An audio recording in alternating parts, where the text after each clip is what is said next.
guys, welcome back. Happy Monday.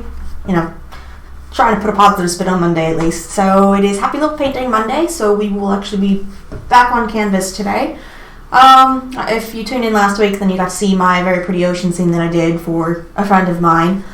And actually, because of him, I was able to order a bunch of new stuff. So unfortunately, I don't have the stuff this week. It'll all be arriving between tomorrow and Thursday. But next week, I will have new brushes. I will have Bob Ross liquid white to use, more canvases, so I can bring you lots more paintings. I'm so excited. New brushes is just like Christmas for me.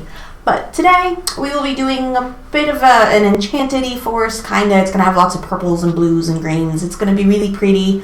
I'm going to try doing sponges with my oil paints today, something I've not really tried doing before. I've done them with acrylics, and they work out just fine. They should work out with oils, we'll see. But I'm hoping that they'll come out with beautiful foliage in the background and maybe some of the branches, the leaves on the branches of the main tree. So we'll see how it turns out. But I'm going to go ahead and switch over to my canvas camera and we will get started.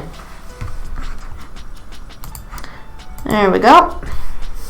That way you guys have a nice view of my canvas. First things first, of course, I need to put some liquid white on the canvas. I've not done that yet. A little bit more oil to that. I'm really excited I'll be getting actual liquid white because one, that'll mean I'll use far less titanium white, which is a good thing because the tubes of paint that I use are a bit expensive. But two, I'll be using a liquid white with the proper consistency since this is kind of guesswork. Like, I'm pretty sure I've gotten it fairly close. But it is kind of trial and error, but it's fine. And I've already got white paint on me. All I did was open a container. There we go. Let's see. Let's mix this up. Since I added a bit of oil in there, since it looked like it kind of got a little bit, not solid, but it thickened up a bit. So I added a little extra oil to thin it down. There we go. Mix it up really good. That's better. Oh, and I fixed my easel a little bit, so hopefully it won't be rocking nearly as much. I realized the legs were not spread out as far as they really could go, so it should have a bit more stability this week. Alright, let's go ahead and put my liquid white on there.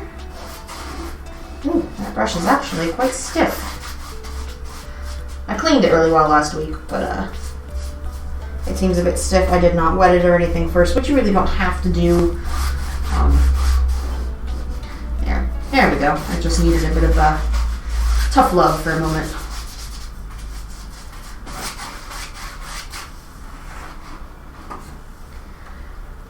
There we go. Get a bit more.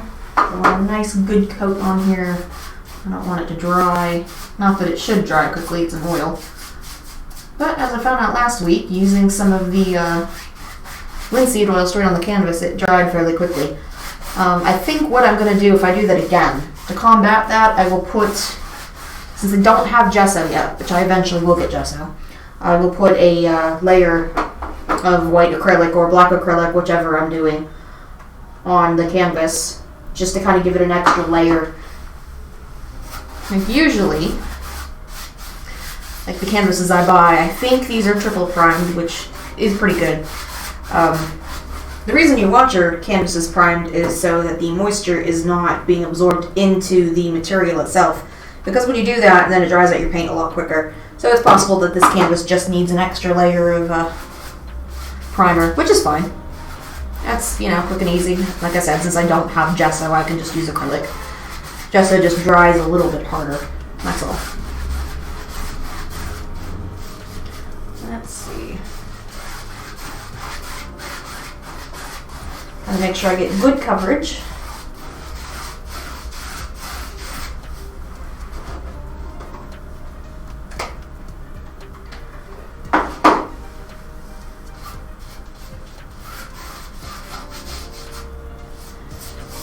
There we go.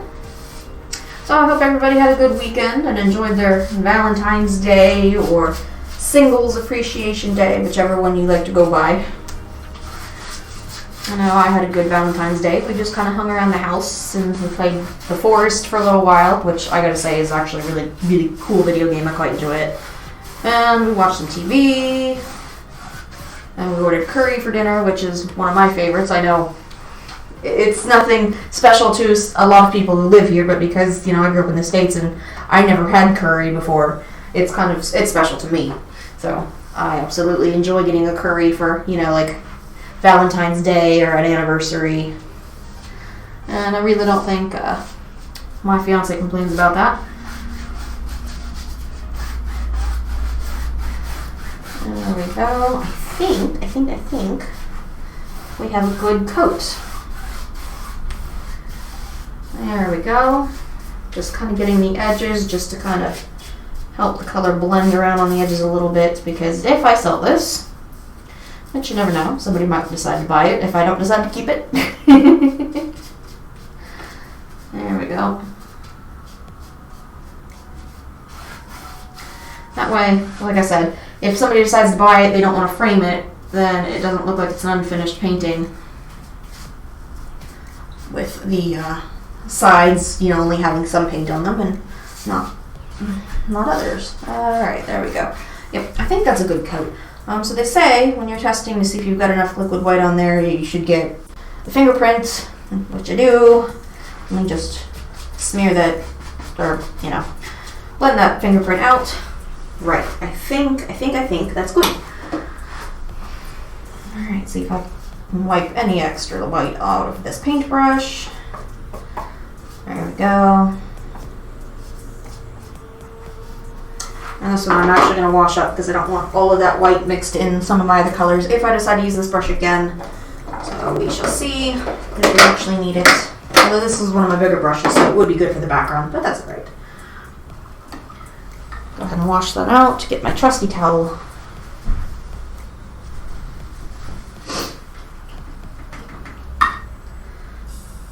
There we go.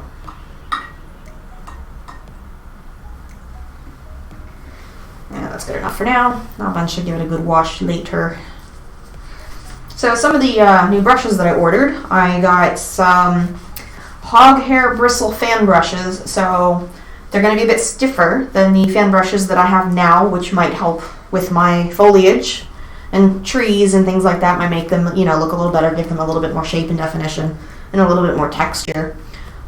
They could be used for, you know, grass, bushes, you know, foliage, things like that. I've also got the Bob Ross Liquid White canvases, and I ordered some little round brushes because round brushes are really good for making bushes and things.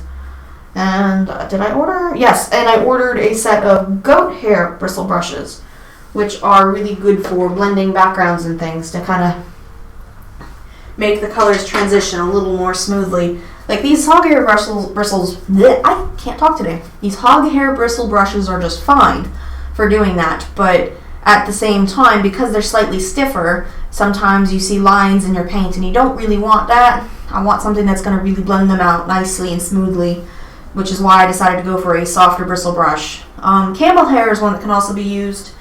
I debated on buying camel hair, but I didn't kind of want to buy both at the same time, so I'll try the goat hair. We'll see how it works.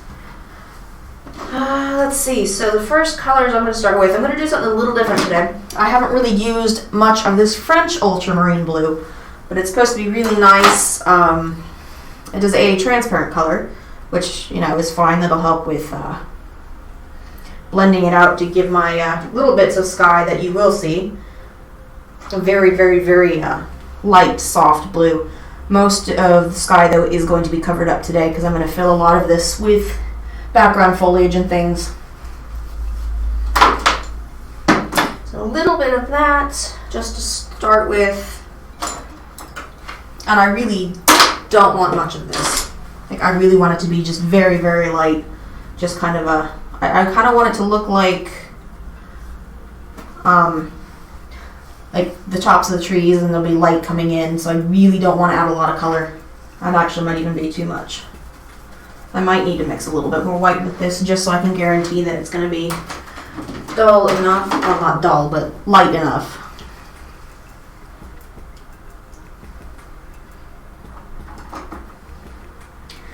Just a tiny bit of white. I won't need a whole lot of white today. I'm not planning on using a ton of white.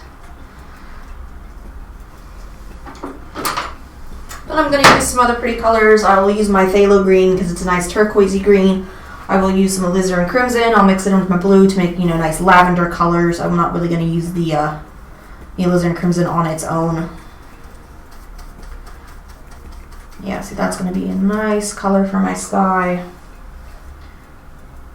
Just get a little bit more of that. I really don't need much of this at all. It's just kind of so the top of my canvas isn't left white. So if we do see a little bit of sky coming through, it just won't be boring and white. It's like almost a powdery blue. That's very, very pretty. I like that. And that'll also help, the darker blues and the greens and stuff stand out, which is what I want. I really want to focus on all of that background stuff today. And we have a puppy who has come to say hello. Are you coming in to say hello, Louie?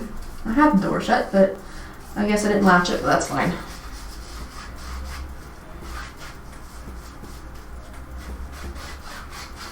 He does like to be the center of attention. Every time we're on the phone with somebody, he has to run around with a squeaky toy and get in their face. And hello, what are you doing? What are you doing? There we go. Like I said, I'm going to be covering up most of this with foliage, so you're not even really going to see much of this anyways. I'm just covering my bases here. But because I've got this liquid white on here, I can really just blend this out and have almost a seamless transition between the white and the blue. If I didn't have the liquid white on this canvas, it would be a lot harder to do that. And Louie has gone to go take a nap by the looks of it.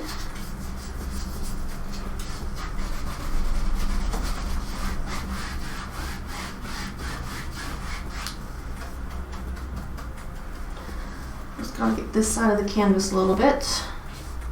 Just gonna bring that color down. Put my palette down for a minute.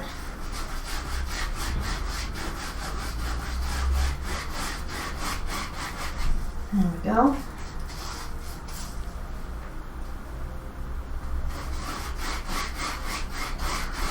There we go, that looks pretty good.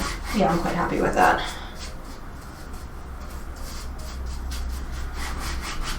Right, so I'm going to want some purples, I'm going to want some brighter blues, and I want some really pretty greens that I'm going to mix in here.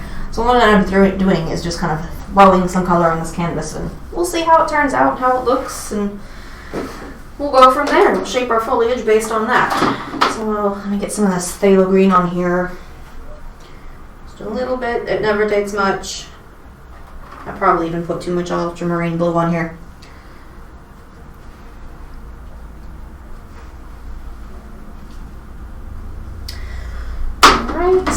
A tiny bit of alizarin crimson so I can get some nice purpley colors. I do have a brighter red, but I feel like the transparency of the alizarin crimson will be perfect for this. Because the brighter red it's a stronger pigment, so it does kind of tend to take over other colors fairly easily, which I don't want. That is not my goal today. So let's see. I'm going to mix a tiny bit of white with my phthalo green, just to soften it up a little bit, because it's a very strong color to begin with.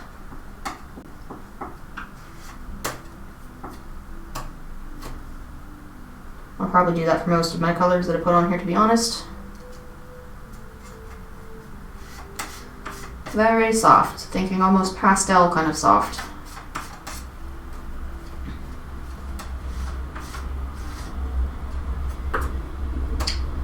Yes, that's looking better already.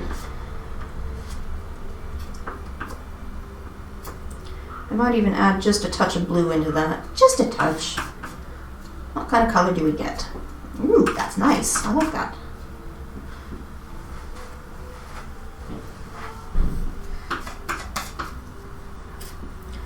Oh, it's gone from like a bright green to like a teal. And now it's more of like a turquoisey, which is really pretty. Really, really pretty. I like that. Yeah, that's pretty. And I'm not going to mix the hell out of it because I kind of like the fact that it's a bit marbled. That'll give my painting a little bit more color definition. Let's see, a little bit of the blue. I need a decent bit of the white. Probably end up needing to put more white on here at some point. Let's get a little bit of the alizarin crimson. And it's alright that I've got some of the green on here. It'll blend right out. There we go. Ooh, a nice pretty purpley color. Yeah. It's very lavender, I like it. Lavender's pretty much the color I was going for. There we go. Trying to just mix the, the green in there. Right, now let's take just a tiny bit of this blue. I won't need much because I've already got lavender on my painting, or my palette knife. I'm probably going to add a little bit more white on there, just so it's not such a dark, vibrant blue.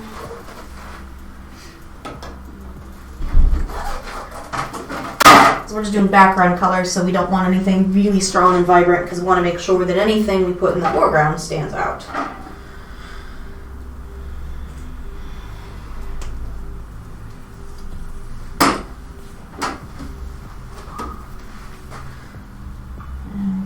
Bit more white in there. That's alright that I'm mixing the lavender in there. It's fine. I might tinge the blue just a little bit. But the blue is quite strong. And actually, this is quite a pretty blue. Yeah, so that's more what I'm looking for. Yeah. That's better. Okay. So now, let's see, I've got a couple of different natural sponges, not store-bought, cleaning dishes type brushes. These are natural sponges because they're kind of, they're random. They've got, different holes in them. When you get the manufactured sponges, the holes tend to be too uniform. They're not exactly as random, so they're not exactly as good for foliage as the natural sponges are. So I've got a bunch of them, but this one I think should do for what we're going for. What I do is I tend to look at all the different sides of the sponge and decide what shape might look the best for what I'm going for. This one's got a nice round edge that I'll probably use because I think that'll work best. Yeah, we're not doing pine trees today. We're doing actual leafy trees. Let's see, I think I'm going to do the lavender first. Yeah, see, that's going to look good. Yep, I think that'll be really pretty. And because I want to cover most of this up, I'm just going to come in here and start dabbing. And I know it's not going to look like much at the moment. It's going to look like just a bunch of random splotches of paint. But I promise it's going to look much better once I'm done with it. At least I hope. And the good thing about having the little bit of blue and liquid white on here is it's going to soften the color a little bit more, because this is going to blend with the colors that are already on the canvas. And see, now as I go further out, the color gets a little bit lighter. Now I am going to kind of come down here a little bit, because the main focus of my painting is going to be a nice, beautiful tree that's on this side. So I don't want to make all the colors too dark here, because I want this tree to really stand out. So I'm just going to kind of come in here and just throw some random color. And I'm not wiping, I'm literally just dabbing. And I'm just thinking about, the shapes of trees in the background that you might see, might not see. And when I think about, a forest, and I look at pictures of forests, what do those background trees look like? How are they shaped? They're usually quite random. There's no rhyme or reason, but they're, you've got bumps and dips and, all sorts of different shapes.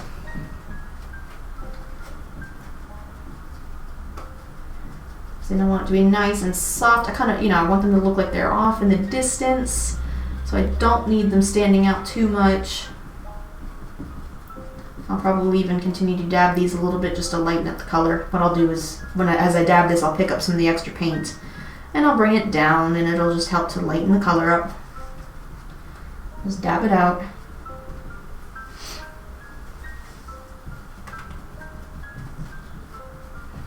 And that's okay if I get some spots a little bit thicker than others because it'll just look more like shadows, which gives our painting a little bit more depth.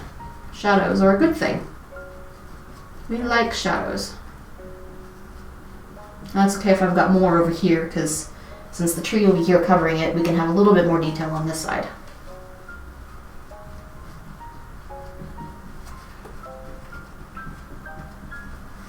Let's see if I can come down here with a little bit of the purple, a little bit heavier here. So this looks like it's a little bit further in the distance than what you see here.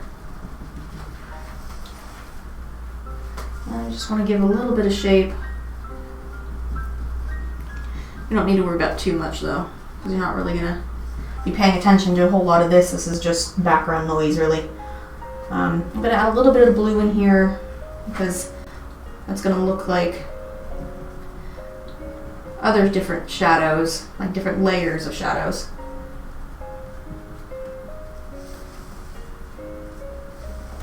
And I need to consider, you know, how is the light coming in? The light's coming in here, so the way that I'll shape these will be like under branches and things like that.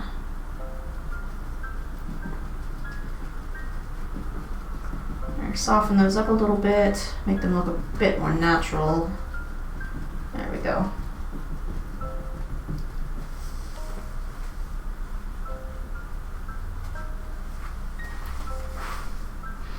Yeah, this is a really good blue to go with this purple. I really like it. It's very pretty. And actually, it's a blue that I can probably tie into using on the big tree that I'm going to do, because the big tree will need, you know, shadows.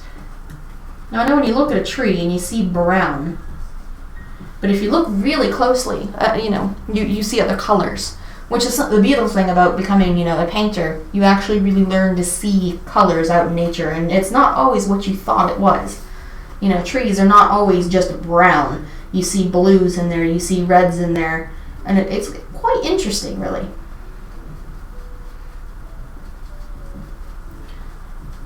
There we go.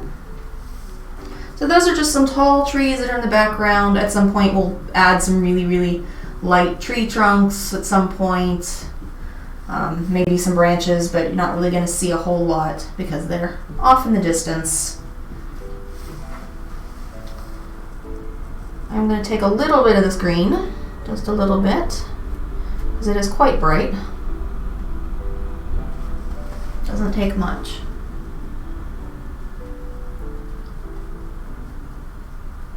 And I'm just going to start making some other shapes, blending it in.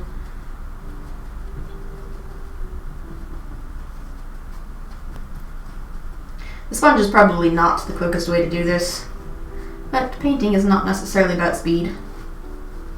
Like, I could definitely use like a different brush, and it would probably be a bit quicker. I could, you know, get similar shapes, but I like the texture that a sponge leaves.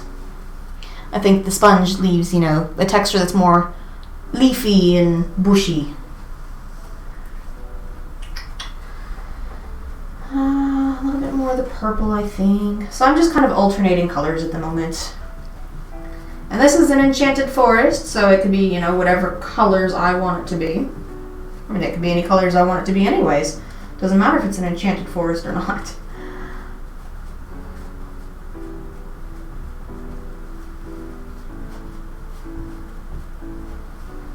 Yeah, see, I really like how... See, I've got a couple of different colors on here.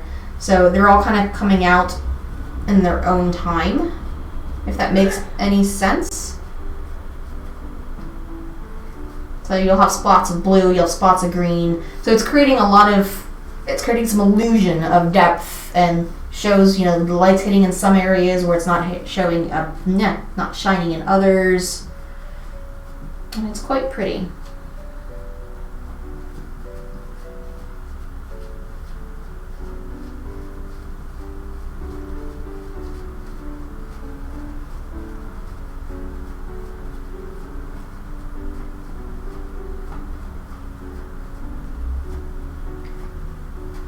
There we go. Let's see, that's one of the reasons why I didn't do a whole lot with the sky, because as you can see, most of it's being covered up. which is exactly what I was intending to do.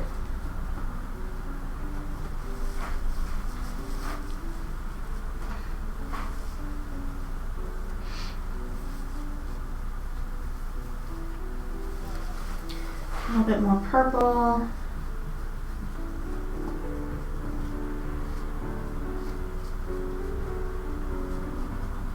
Honestly, what I might even do, I have an idea, might create a bit of a misty layer. If I create a misty layer, then it will look even more in the distance. And I threw my palette knife on the floor. That's not good. Sorry. So I'm going to do this. I'm going to come in here with a brush and I'm just going to start tapping. And what that's doing is it's going to pick up some of the white and it's going to start to kind of blend this out a bit. And it's going to make mist. Actually, what I should do before I do the mist, what I should do, let's see, what color do I want some of the branches to be? Maybe a slightly darker blue. I think that might look nice. Doesn't need to be a whole lot darker because it's still way off in the distance, so you're really not going to see much. I'm just going to darken it up just a touch.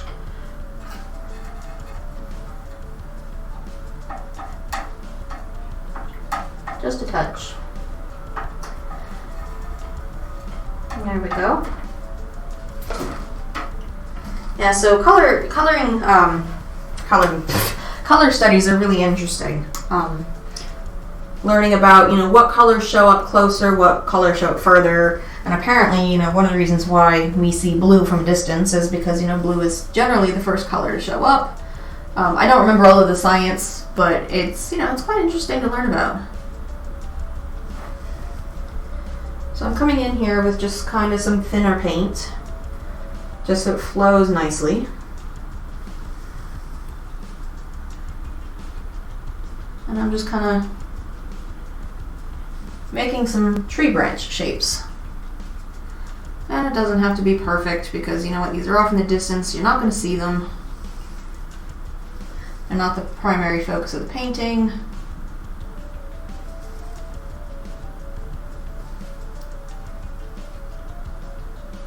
I'm just kind of doing some wiggling, getting random branch shapes in here. And I want them kind of thin, I don't need them too thick. Honestly, I should probably use a brush that's slightly thinner than this, but this is the only Rigo brush I have at the moment. I have more on my wish list. I'll eventually get some more.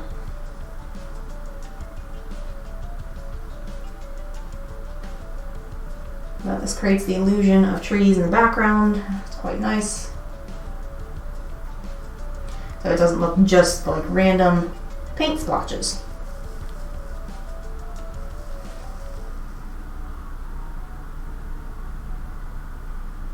And if you've ever seen a tree in nature, which I'm sure everybody has, they have very random shapes. Branches go off in random directions. Yeah. And honestly, some of those are going to be covered up by branches from the main tree anyways, so I'm not terribly worried about them.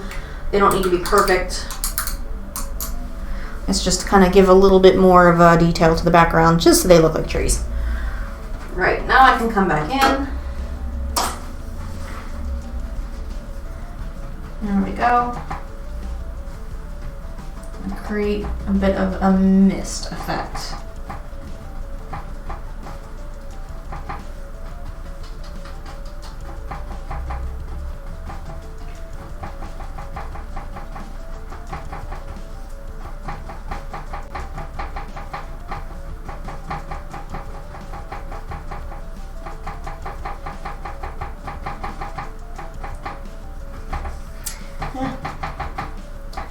Oh, my canvas is a little noisy today.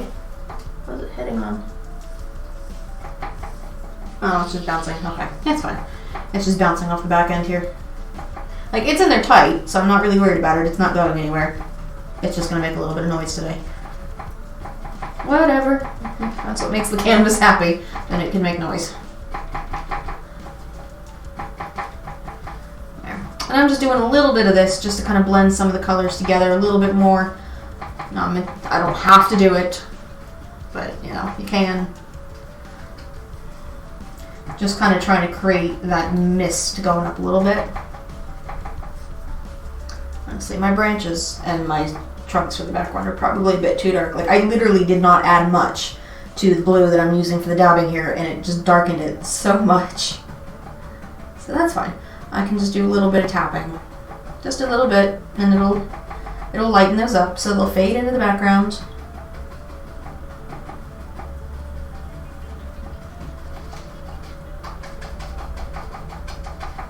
These ones don't matter too much. They're not really going to be seen.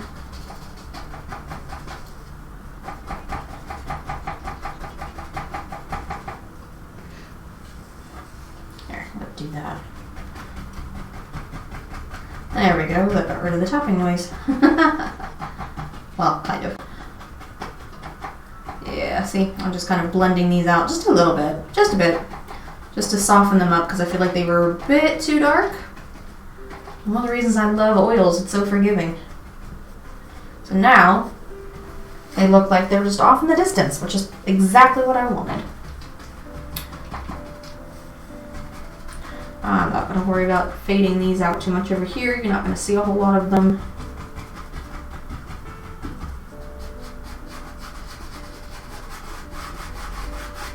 There we go.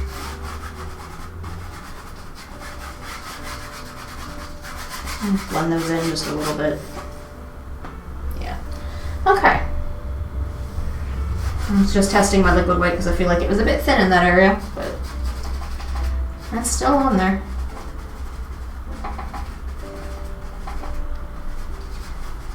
There we go. So now that I've done that, let me wash my brush out. Clink, clink, clink. Clinkety clink. There we go. Dry it off with my trusty towel as best as I can. In case I need to use it again in a bit, which I might. I want it nice and dry if I have to use it.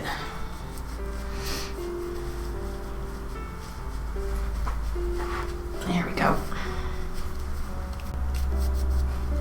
Eventually what I need to do is get like a small, just a small little trash bin or something, kind of like what Bob Ross uses in his videos, get a rack that I can, run the bristles on to help knock the water out.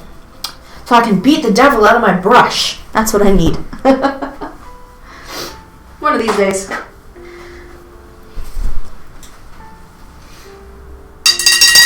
Clink, clink, clink. I'm just washing off my palette knife really quick because it's got a lot of paint on it. And I will probably need it for mixing more colors soon. Actually, I think I might need it now because I need to make some darker colors since we're moving into the foreground. But I'm not going to have a bunch of trees like here in the foreground. I'm actually planning on having, grass and things. I'm only going to have one tree here in the foreground because I want this to kind of be a big tree with a bit of a meadow and then all of the other trees off in the distance.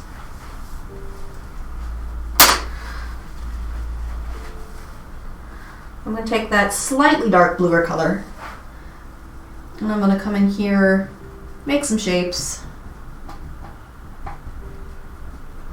make some treetops.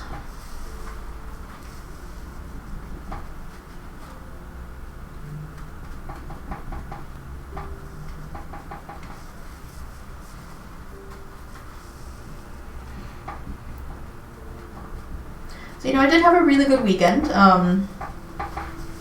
I've been playing a lot of The Forest with my fiance. He's been playing it too, which I actually didn't expect him to buy it for himself.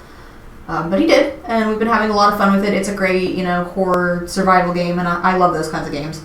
Like, I played the hell out of 7 Days to Die, but that's a bit of a glitchy game, so it gets a bit annoying to play at times. But it's a good game. And then he surprised me with Valheim last night, which I am super excited about.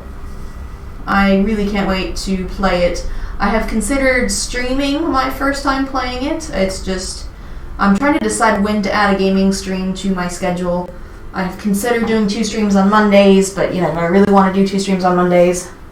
I might do, gaming stream on Thursdays. Like, painting will always be my primary focus because I absolutely love painting. It is a passion of mine, and it's so good for my mental health. It's so good. But, the thing is, gaming is fun too, and I would like to be able to play games with my friends and stream it, but I also want to be able to play with my viewers, kind of as a reward, to say, thank you for tuning in, thank you for watching me. And I think, when you're building up a community, it's important to interact with people who support you. I think that's incredibly important, so I really want to be able to have some fun with the people who tune into my channel. Which I actually do have a Discord now. I don't have anybody in it yet because it's a brand new Discord. Today's the first day I'm actually talking about it. But I will be using it to coordinate game days with all of my viewers and my friends and let people know when I'm going live, kind of keep in touch with people, because I really want to create that community for, more people like me who, are dealing with this COVID crisis, who feel a bit lonely, who need some company, and they're looking for people to game with, just to talk with, people who are feeling a little depressed and down. And I think it's really important to be there for people, especially right now, because we're going through a very hard time with this COVID, and I am so over it. I really am. Just absolutely tired of it. I cannot wait until life can get back to somewhat normal. And I say somewhat because it's going to be quite some time before we go back to normal completely. I do need to put a little bit of color on this side, so forgive me for a moment. I actually forgot to put a tiny bit of color up here. It's alright. I can just tap that out and just blend it a bit so it'll look a little bit more smoother. But yeah, I can't wait. I'm tired of being, cooped up in the house. Like, yeah, I can go for walks. I mean, a walk is a walk. It's great to get out, and I absolutely appreciate it, but, it's the same thing, different day. I miss going out. I want to go go-karting. I want to go to the pub and have a pint with friends. I want to go to the movies. Oh my gosh, I miss movie theater popcorn. But yeah, so I'm hoping to create a community for people who, need some company, who are feeling a bit depressed and might need just somebody to say, hey, I'm here for you. Because I think right now, especially, that's so incredibly important. We need to be there for each other.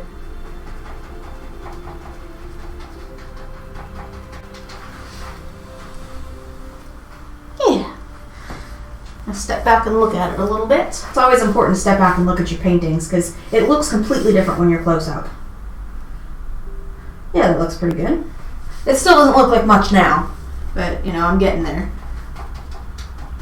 All the different colors are giving it different, depths. And as I'm moving closer, I'm adding a little bit more of the green, just because, the green is going to show up a bit more. You will see, purples and blues first off in the distance. And I'm just trying to make it a little misty. Not quite as misty as, the background, because that's a lot further in the distance.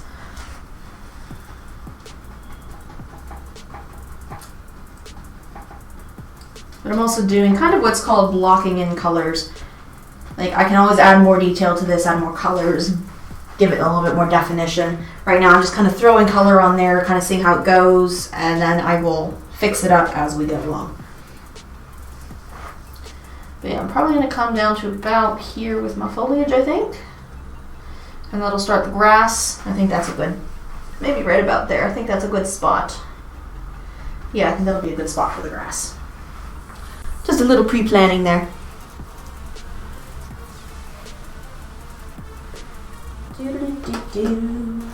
Let's see. I feel like I need to blend that just a bit. Like, the green is a bit bright. I think I might need just a little bit of white on my brush just to kind of help. Yeah.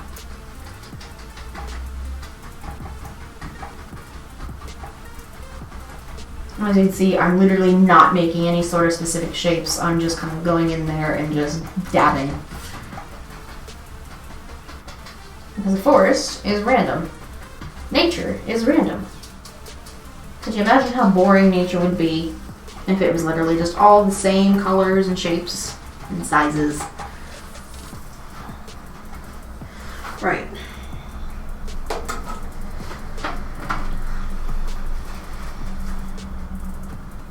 I'm going to come back in with a little bit more purple.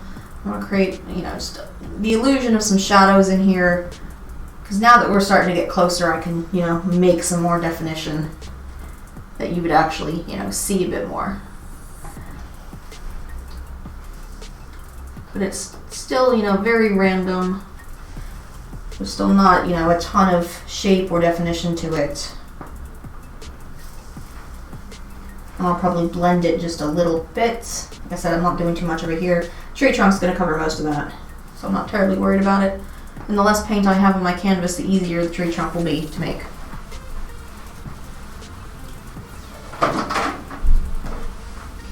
Go back in here, soften it up just a little bit, but not much, just a little bit, because I want to keep that definition, that texture. Eventually what I might even do is come back in here with a bit of a brighter color, just so it looks like the sun is shining here. This I'm not worried about, that's all in the distance. But here, we could use probably a little bit of color just so it looks like the sunlight is pouring over the trees. So we'll add a bit of a brighter blue, bluish green. I don't really want to come in, well, we might come in with a touch of white or a touch of, yellowish white, we'll see.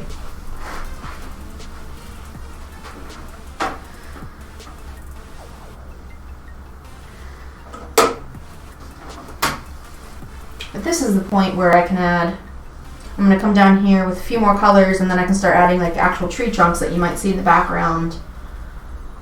Some bushes down here at the bottom to kind of separate like the forest line from the meadow. And I'm actually just about out of that purpley color. I might need to mix up a bit more, which is not that difficult to do. Now, if I had like a ton of colors on my palette, that would probably be a bit harder to do. But because I tend to use only a few colors, it's fairly simple. And also, when painting, you don't really need a lot of colors. Like some people think, you need, 12, 20, whatever different colors. You really don't. Your canvas, your painting, is going to blend a bit better together and look like, the colors are all appropriate if you use just a few colors.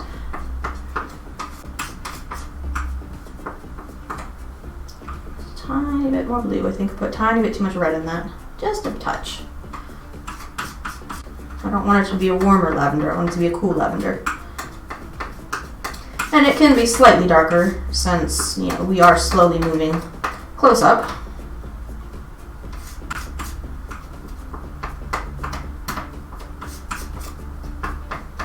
There we go. Got that all mixed up. I'm going to come back in.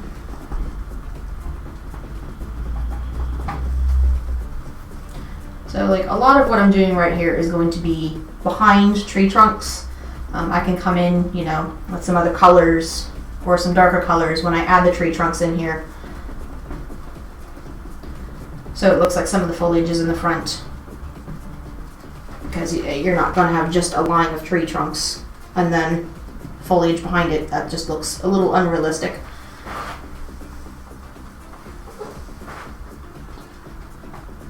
I'll probably come in here and tap that out a bit, blend it in a bit better.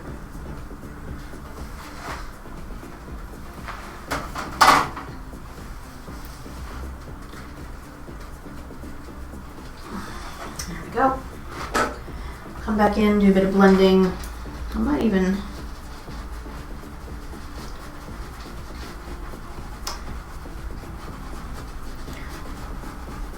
I'm going to blend these down here a bit, I think.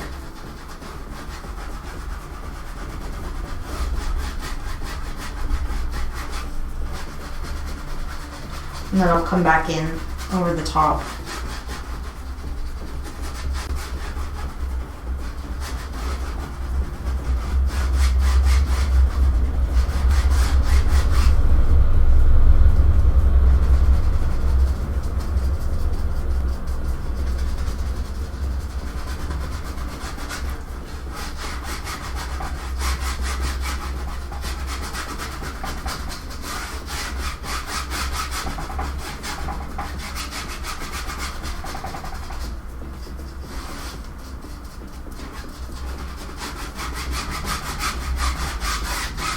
Yeah.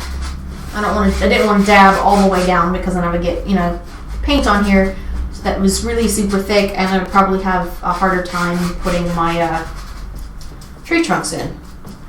Because too much paint is hard to paint on. So we'll do that. Might even add just a little bit of a darker color so it looks like there's a darker forest back there. You don't really want it to look like, there's a ton of sunshine on the forest floor and then all of this is dark. That's just not going to make any sense. So we'll darken it up a little bit so it looks like there's shadows. There's not going to be a lot of light back there because there's going to, be a lot of trees. It's a dark forest. It's a very dark forest. And I'm literally just scrubbing paint in there. The good thing about canvas is you don't really have to be gentle with them. I mean, you do to a certain extent because you don't really want to poke a hole in the canvas, but it's going to take a lot to get there.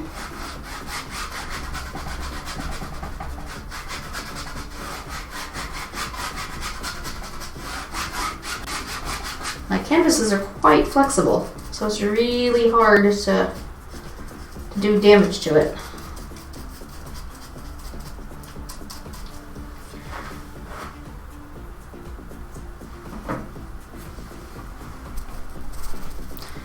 There we go. All I did was put a teeny tiny touch of water on my paintbrush because in some places the paint is not blending very well. It's a bit thick, so I've got like holes. Basically, the tooth of the canvas is showing through, and you don't really want that. There we go. I'm going to do this. Get some of that extra paint and moisture off of there. That's better. Come back in, do a bit of blending. Yeah, there's a lot of tooth showing through. And I honestly don't know, like, if I were to buy, more expensive canvases, if I would have that same issue. Hello, Tintaluin. How are you, sweetheart? I was wondering if I would get to see you today.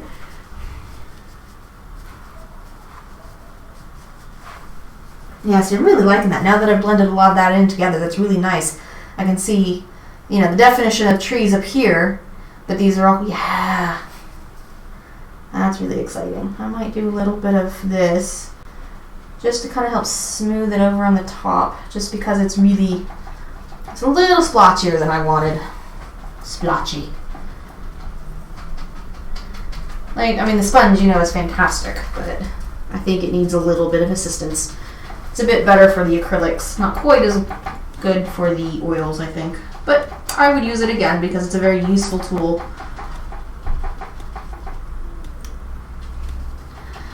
So how are you doing today? I haven't really spoken to you since our little racing get-together on Friday.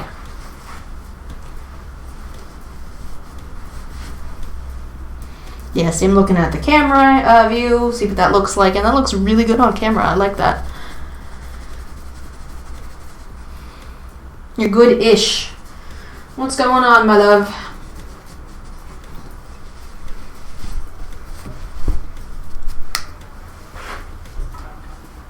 Alright, so I'm just going to put the sponge off to the side for the moment. I want to make some tree trunks in the background. So I think I'm going to use this brush. Technically this brush is for acrylics, but, I don't really know. It was in the acrylic section of the kit that I got for Christmas last year. Not this past Christmas, but the Christmas before.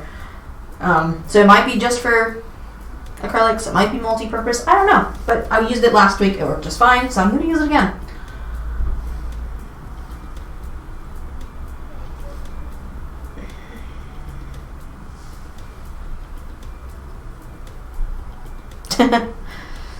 Yeah, I understand.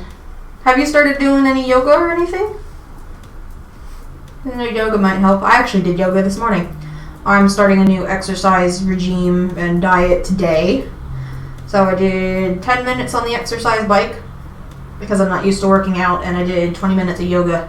And I actually feel really good. I feel nice and stretched. I've got energy. It's good. It's very, very good. So at the moment, I'm just mixing up some colors for tree trunks. Yeah, yoga's fantastic.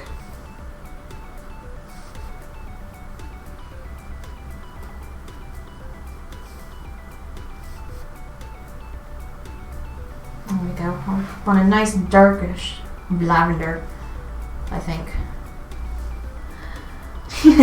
Yeah, I think, getting started is the hardest part when it comes to starting like a new exercise routine.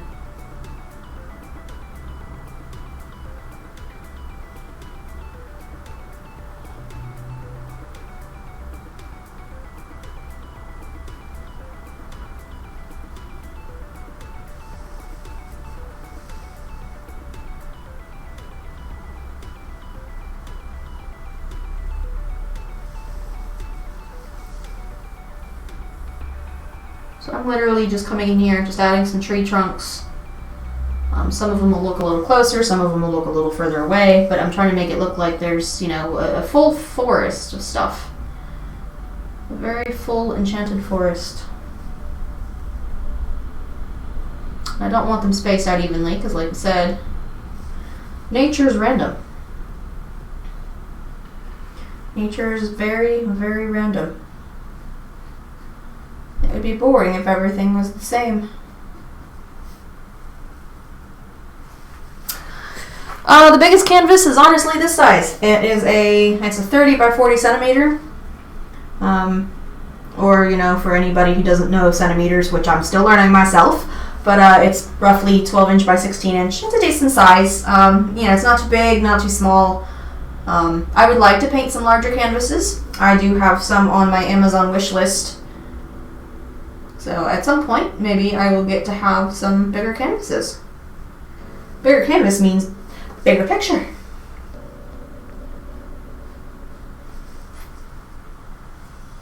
So I'm not worried too much about this over here. Let's see if I let the paint run out on my paintbrush, I'll eventually get some lighter and lighter tree trunks.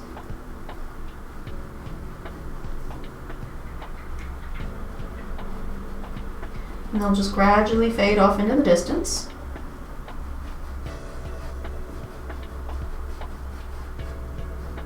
You're not going to see a ton of them anyways because I'm going to add foliage to the front of them, so I'm not terribly worried about them being, even or straight or,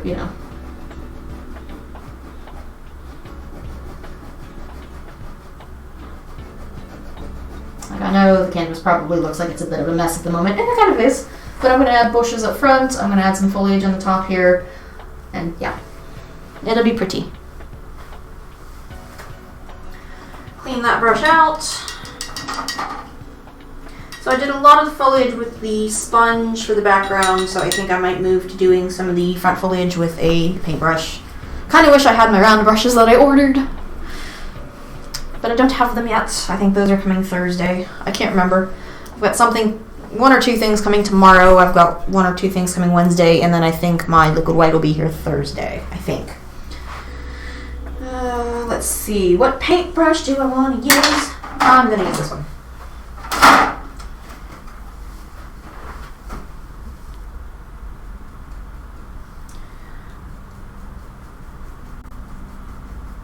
So I'm going to mix up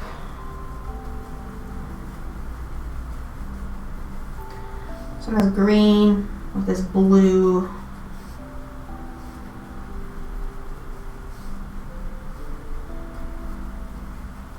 There we go. Yes, I ordered a bunch of new brushes yesterday. I'm getting a set of stiffer fan brushes, which should work better for my trees and stuff for the oil painting. I'm getting a set of goat hair brushes, which will be really, really good for blending my backgrounds and things without getting like brush strokes in the background itself. I'm getting Bob Ross liquid white, so I don't have to make my own anymore. Yay! And I'm getting more canvases. I think that's all I ordered. No, and the set of round brushes. I'm going to try them out. You can use them for like oil and acrylics and things like that, but they're also for like wax and chalk or whatever. They're fairly cheap, so, we'll see how well they work, but I'm hoping that they'll be pretty good for foliage and things like that. So I'm just kind of coming in here.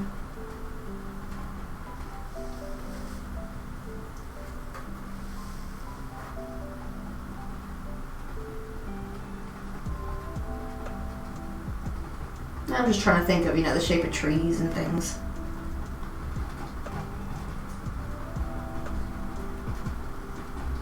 See, and then I can come in here at some point and, highlight the tops of these. So it kind of looks like the sunlight's shining through them or down on them. Or I can keep them dark if I want to. Might come down here with some of them. So some of them look closer than others. I'm not really worried too much about this side over here, because we're going to put a big tree here. This is literally all background stuff, which is why I'm not really putting a whole lot of effort into the detail, because I really want the focus to be on the front. But, I can come down here with some of it. As I come down, it'll gradually lighten itself up, which kind of smooths it and blends it together, which is a really nice effect.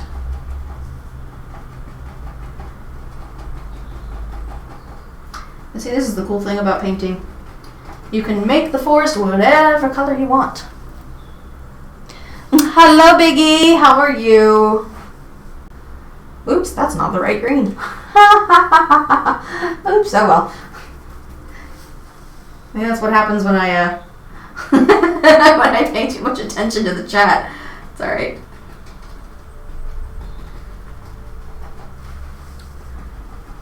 Right, so I've added some foliage to that, so it's kind of like, tree branches are hanging down and stuff.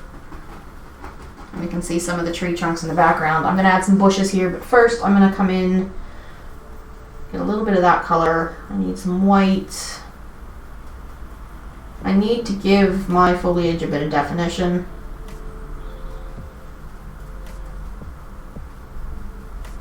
See, I'm in that moment where, my perfectionism is trying to kick in, and I'm looking at this and I'm like, oh my god, it looks like a kindergartner has painted this. Like, I know it'll be great when I'm done, but I'm in that mode where, oh my god, I hate it. I know it'll be great when it's done. It's just the process is sometimes a bit messy to get there. I'm having a Japanese bubble milk tea. I can't do the whole bubble thing. Like, ugh. So I'm going to come in here and just do a bit of highlighting so it looks like the light is kind of hitting the tops of the trees. Oh, that's not the right green. Dang it! I keep forgetting what green I'm using.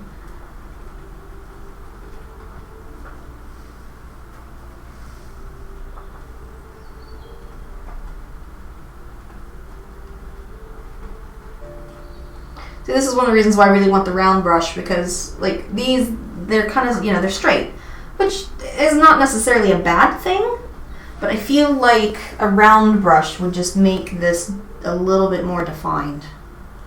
I think it would give it some better shape.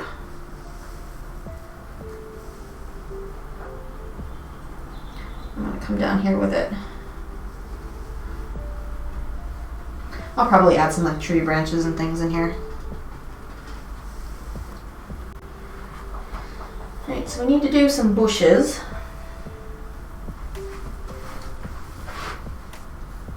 I think. I'm going to add a little bit of yellow ochre. It's a bit of a, how do I describe yellow ochre? It's a very nice autumn kind of yellow. It's not bright. It's almost like you've gotten yellow and mixed a little bit of brown into it. I actually think that is how we make yellow ochre. But it's really, really good for, like sunlight hitting the tops of trees and things, and it can make some really nice green colors. So I might just add just a little bit of that. That kind of almost looks like baby poo at that angle. It's baby poo. That's alright, I can mix it with my phthalo green. Yeah, so that's a bit of a better color. More of a brightish green. So I'm just kind of coming in here, just adding some different colors. So it looks more like leaves. Like, trying to make the trees have a bit more definition to it.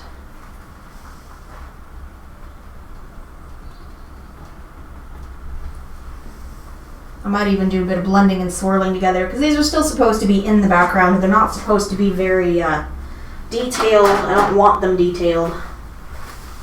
Ugh. That brush is still a bit wet. That brush is still a bit wet. See, this is why I need to be able to beat the devil out of my brushes. Alright, I'm going to come in here.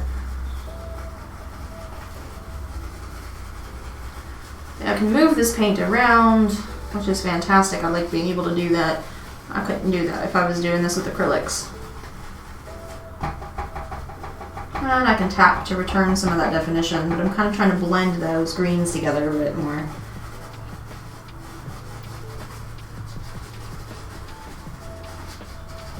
But these aren't the primary focus of my painting, so they can just meh.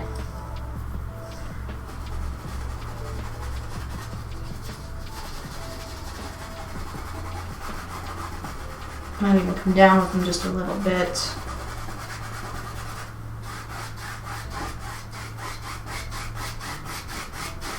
You can bring that green down a little bit. And my tree trunks are not going away, which is fine. I don't, of course I don't want them to go away, but I can bring that green down just a little bit. There we go. Right. Oh, my eye itches.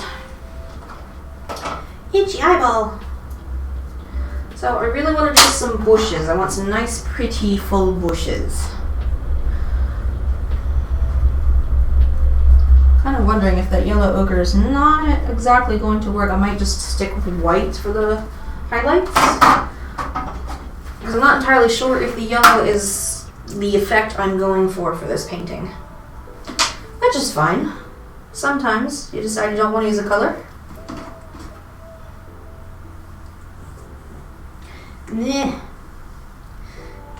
Get on there. There we go. So I've just put a little bit more white on my palette just so I have it. So I'm going to go back and make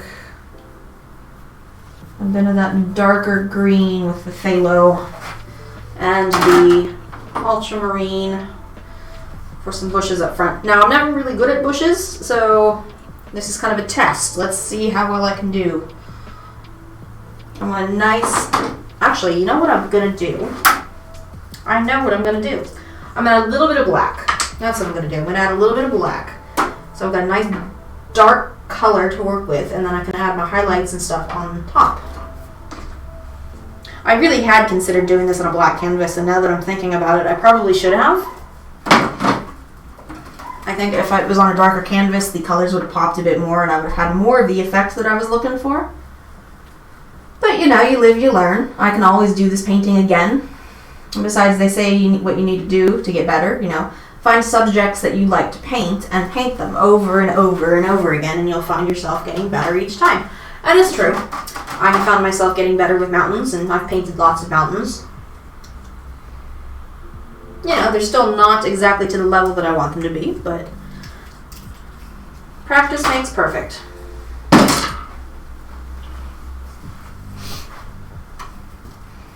So I see we've got a few new viewers popping in. Hello, new viewers. I hope you guys had a good weekend, had a good Valentine's Day, and thank you for stopping in. As you can see, I've got a bit of a mess on the canvas at the moment. It's an intentional mess. I'm just blocking in colors and stuff at the moment and getting some general shapes, and then I'm going to add to it. So it'll look a lot better. Alright, so I'm coming in here with some dark colors. Well, with a very dark color. And I'm going to try to make some bushes.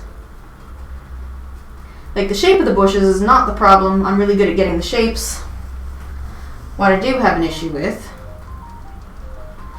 is when I add the details to the bushes. Because you never want to hide too much of the dark color, because that's what kills your illusion of depth, and you don't really want that. You want the bushes to look like they're not flat. And you also don't want them to all be like the same shape and size, because then that just gets boring. And we've already said nature's random. Nature doesn't necessarily have, patterns repeating everywhere. I mean, nature does have patterns, don't get me wrong, but that's a nice dark green. I added a little bit of black in there, so it looks really good. I'm just going to come do the side, because you always should do the sides of your paintings, even though I find it really annoying, but I do it anyways, because some people just really like that. Not too worried about doing that, because I'm putting a massive tree there that's going to woo. It's going to extend out. You like my little sound effect? Woo! That's what the sound trees make when they stretch. They go woo! Yes, I'm very well aware that I'm a dork.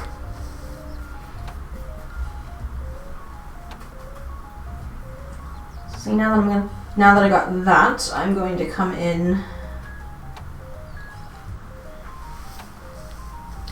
I'm going to come in just above the dark color.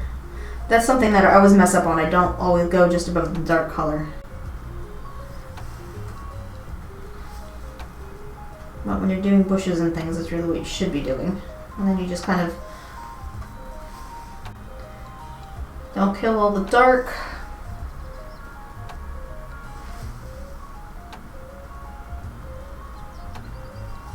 This is why I want the rounder brush, because rounder brushes are supposed to be a bit easier to do this with. This one's not exactly very round. So I'm trying to avoid getting straight lines. Straight lines, those are boring. I mean, these bushes aren't turning out to be too bad. I can't complain too much about them. They could probably be a bit better, but they're alright.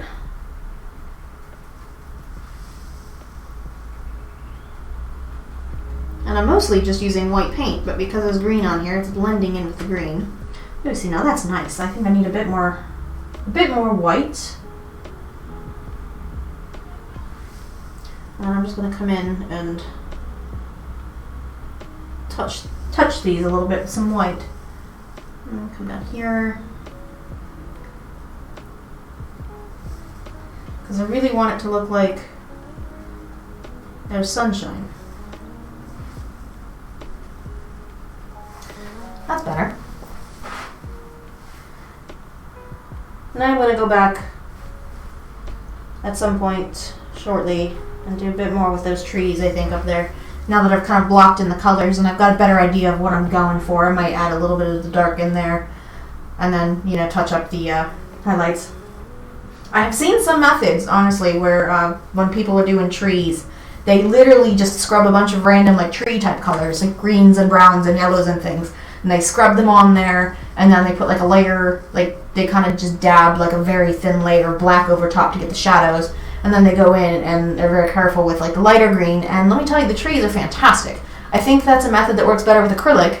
And I don't use acrylic, but it's a really nice method. So I might try to do something a little similar with this, just to see how it turns out. I can't completely do it the way the acrylic people do. But, acrylic people. That's so stupid. But yeah, you know what I mean. The people who use acrylics who paint. Now that I'm thinking about it, yeah, I think I might really try it. Except this looks really nice. I like that. I might just leave this the way it is. It's going to be covered anyways, probably. So, meh. So I've got some block colors in there. So let me try.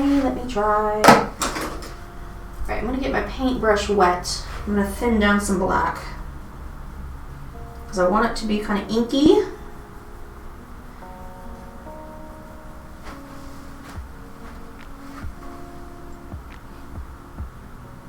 Yeah, you're fine, honey. Oh, thank you. I'm glad you like the shrubbery. Yeah, I think that's some of my better shrubbery, if I'm honest. Oh, not that you can hear me, but it's okay. Here, thumbs up.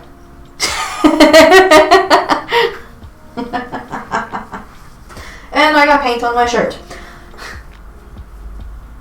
Of course I have paint on my shirt. So I'm gonna kind of just bear with me. Like, seriously, just bear with me. I'm trying something new. It's a bit thick, I need it a bit thinner.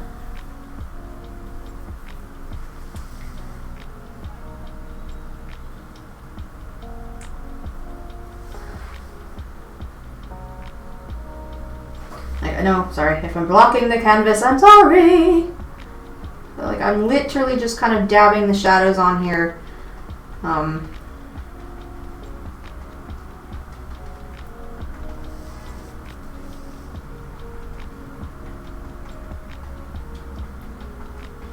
Just bear with me.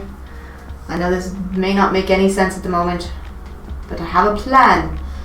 I really do. I have a plan.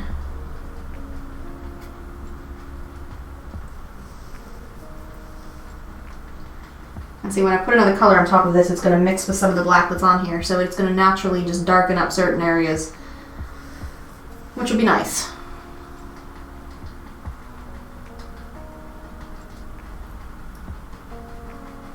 I kind of want, the bottom to be a bit darker anyways, because, the light's not going to really hit down here all that much.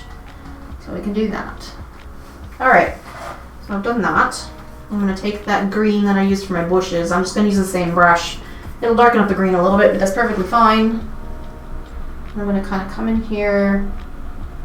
Now see, when they did it, they actually came in and they literally hand drew every single leaf. I ain't got that kind of time. I'm not trying to stream for 8 hours while I'm painting this. I don't want to bore some of you to death.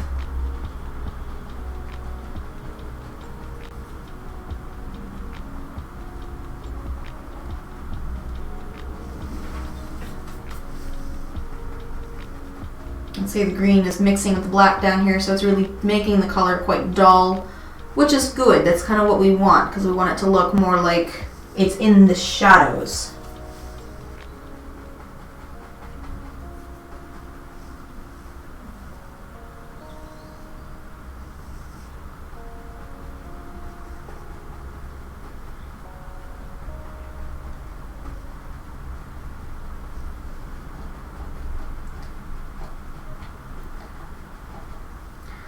My trees look awfully wavy, don't they?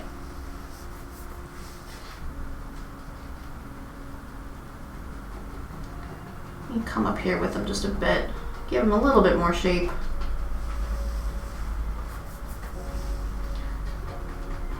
See, pine trees are just so much easier to do.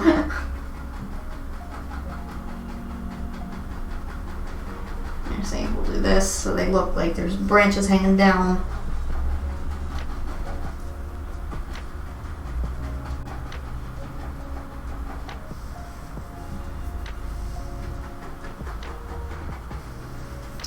Do not run out of color. Oh, hiccup, excuse me.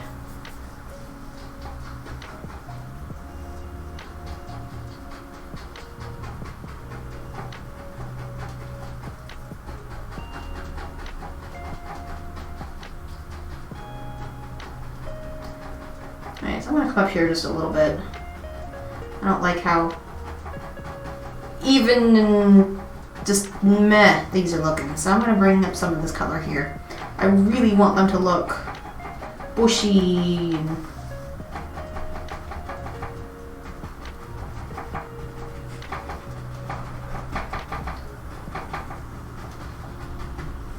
Of course, these don't match those. Darn it. So we're just going to come in here and we'll just fix that up. It'll be fine. Most of this is getting covered anyways. Meh. Meh. Right. Come in with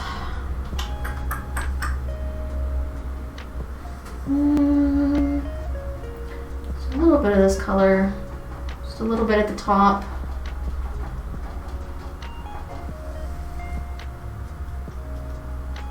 I might need more white because most of my white has turned green.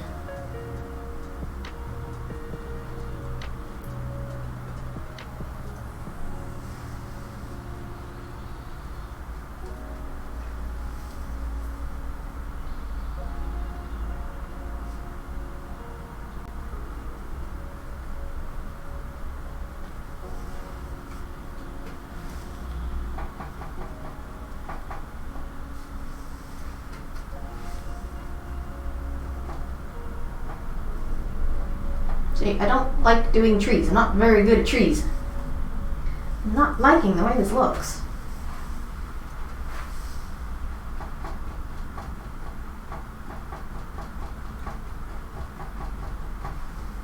And I'm not trying to kill all my dark, but I'm trying to... Yeah, when you look at a tree, you know, its branches are in clusters. So I'm trying to make clusters. But I don't like... I just don't like the way it's just too straight across. A lot of it's actually, you know what, a lot of it's going to be covered up anyways. I need to quit obsessing over it. That's what I'm doing. I'm obsessing. Nah. I'm obsessing. I'm not going to obsess.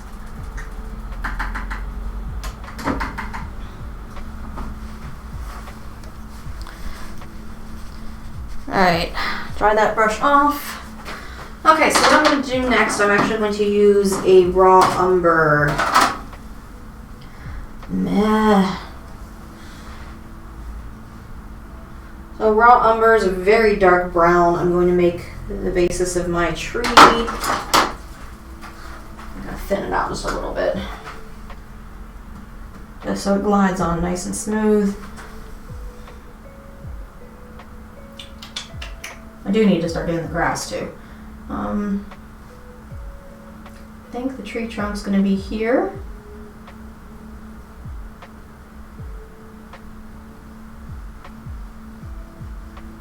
There we go.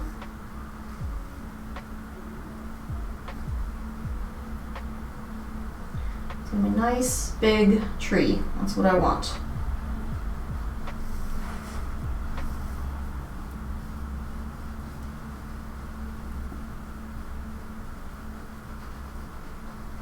That's fine. I will eventually, you know, blend that in with the grass and give it, you know, definition. And so I'm just kind of coming out here with some branches just to kind of get a general idea of the shape of my tree. And as we all know, you know, trees are very random. They grow in all sorts of random directions and shapes and sizes.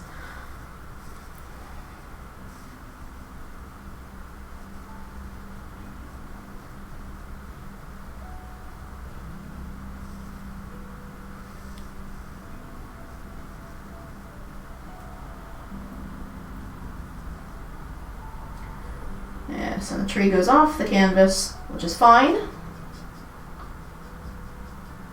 We'll add some more detail to that at some point.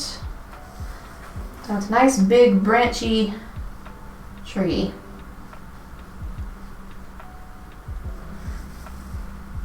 That's why I said I'm not terribly worried about all that. Honestly, I shouldn't have fussed over that as much as I did. Now, I might have some issues when trying to do the main bit of the tree. So I might, I don't know, I'll figure out how I'm going to fix it. I'll probably do a lot of black over top of it.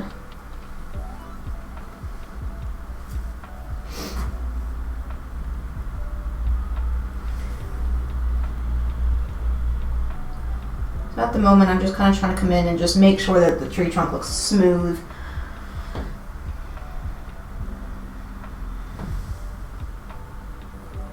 And it's okay if, you know, it's got streaks of different colors in it, or, you know, different shades of brown. Let's see, make the roots go out like that.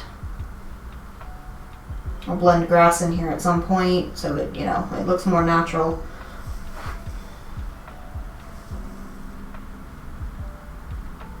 I'm trying to give it some smoother, clean cut lines on the edges because this paint just does not want to fill in the teeth of the canvas today.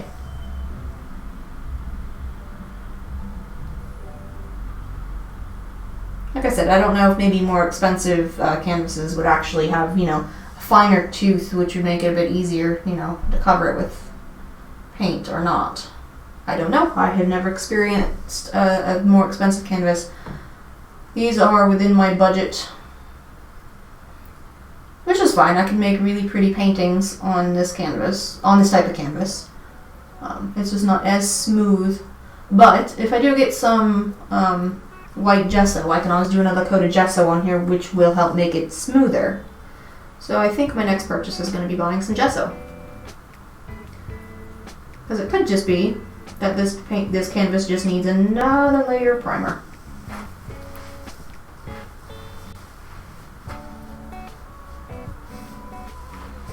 Alright, I'm going to let that sit for a few minutes. Well, at least the tree part. I'm going to start doing some of the grass.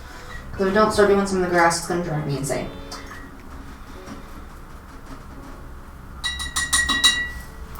There we go. I was thinking about doing a different technique with the grass, but I'm not really sure if I really want to. I mean, there is a technique that can work, but I don't have experience doing it. I was watching a Kevin Hill video, actually. He was showing some of his painting techniques that he uses.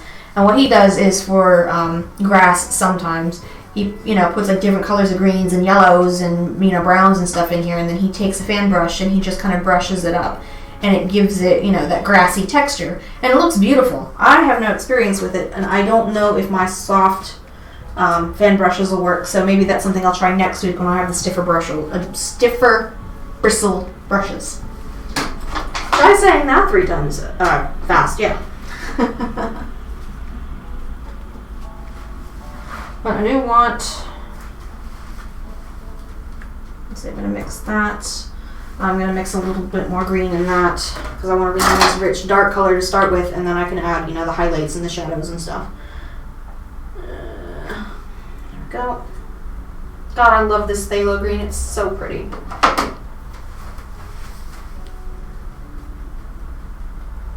That's going to be nice, rich, dark black. Bear with me, there is a method to my madness. No, it doesn't quite seem like it, but there is. Actually, you know what? I can just do this. This is just grass, and I will be giving all that over top of it. I will be doing the tappity tap tap tapping.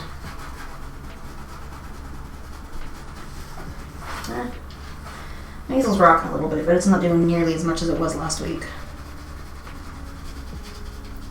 Honestly, yeah, I really think I should have done this on a black canvas. The colors would have just popped a bit more. I think I would have had a bit of an easier time doing what I wanted to do. I think I should have put the grass in first. That's alright.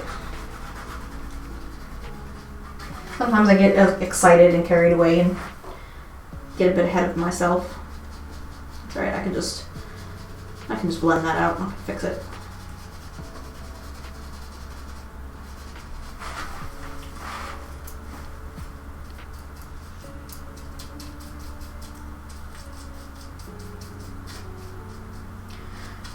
There we go. So as I was talking about a little while ago, I'm definitely looking to add some game streams. Painting is always going to be my primary focus because painting is my passion, and I'm all about, you know, mental health and, you know, learning to cope and find outlets, and, you know, painting is mine. It helps me cope, it's my outlet, it makes me feel better. So that's my focus, but I feel adding a gaming stream or 2 each week where I could play with friends and viewers might be a good idea. I'm just trying to decide on what days I want to do it. One of them might be on Thursday. I'm not going to do Wednesday evenings or Friday evenings because that's when my fiance does his iRacing streams, and I'm not trying to take that away from him, especially because, you know, I'm on his channel and I'm trying to be supportive, and it's fun to watch him race. I really enjoy it. I've actually been doing a lot of iRacing practice myself, and eventually I might start streaming it, but I'm a few months off of that because I have absolutely no racing experience other than playing, like Mario Kart, Need for Speed, Grand Theft Auto, which I hate the racing in Grand Theft Auto, I might add. But iRacing has been a lot of fun so far, so eventually I would like to start streaming that. But I need a lot of practice first. Although I'm not doing too bad. For somebody who has absolutely no racing experience, I think I'm doing pretty good. And I'm just kind of blocking in some color. So that's what we do. We block in the color, and then we go in and we make the details. So what I want to do is I want to make it seem like the light is shining from up here down into the grass, and then this is going to be shade from the tree. So back here is actually going to be lighter, and will get darker as we come forward. But let's see. This is where I might add a little bit of that yellow ochre, possibly, maybe. I might lighten it up with the white just so it looks a little bit better with the greens that I've picked.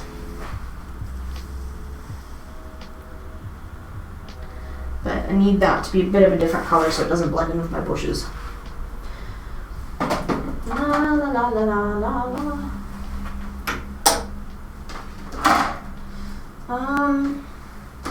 How sappy is my sap green?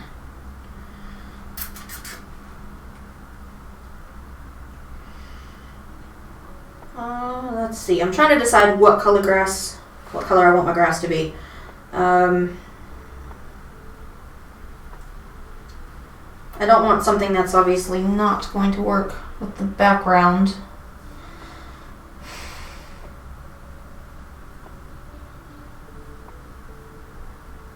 And I don't want just white grass, because, that's not fun. Oops. I got a little bit of the lighten up phthalo green into the tube for my sap green, but that's alright. It's fine. Can make it work.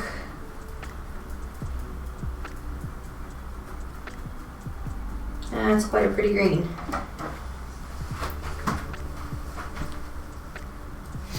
That is a very pretty green. So it might work. This might be good for grass. Yeah, see?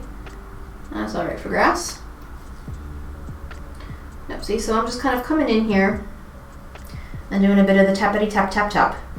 Tappity tap tap. Tap tap tap tap tap. Tap tap tap tap.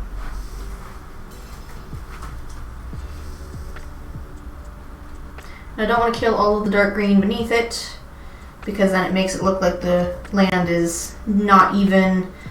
Shadows are a good thing. Shadows give you depth.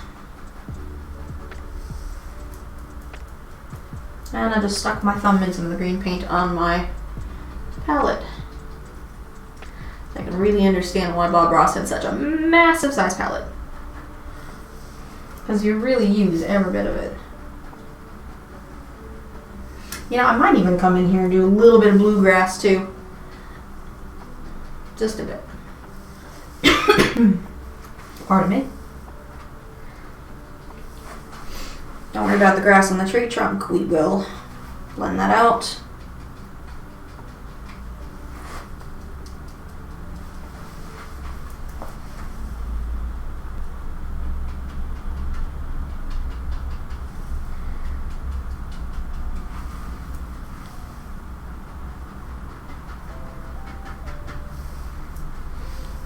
And especially might do some bluer grass up in here or down in here because I want, the shadow from the tree.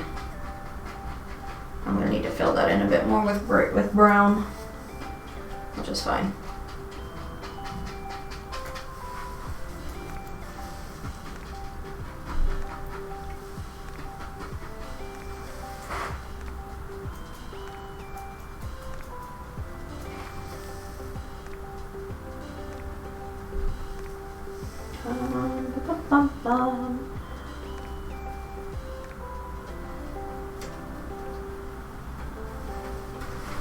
Right, actually, I think I'm going to take a bit of a brighter yellow. I think the brighter yellow is going to make a bigger difference than the yellow ochre. I thought the yellow ochre would be a good color to use, but I'm thinking maybe not. Not that it's not a good color to use, because it's a fantastic color, but I think for this specific painting, I am using a cadmium yellow might be a bit better. Yeah, see that looks better. Come here. So I'm going to just do some light touches.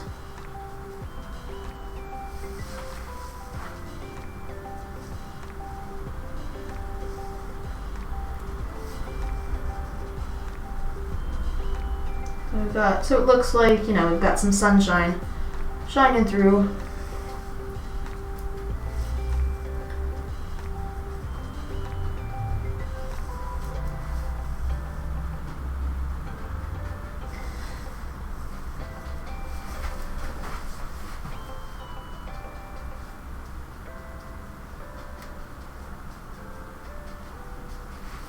I really can't wait until COVID is over because I really want to go take some painting classes. I really think it would help me improve my technique.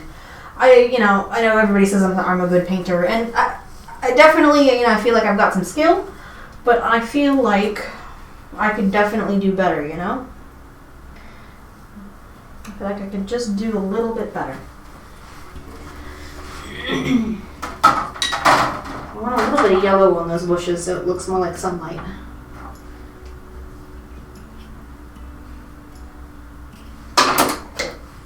I'm actually going to use the paintbrush that I used on the bushes. That's probably a good idea.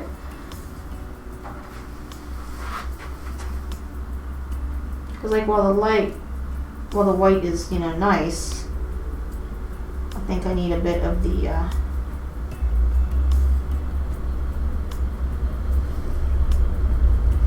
it looks more like sunlight. I felt like the white looked like snow, and I don't want snow.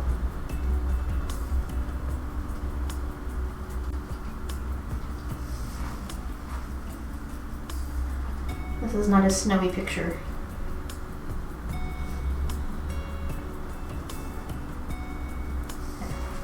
See, that's better.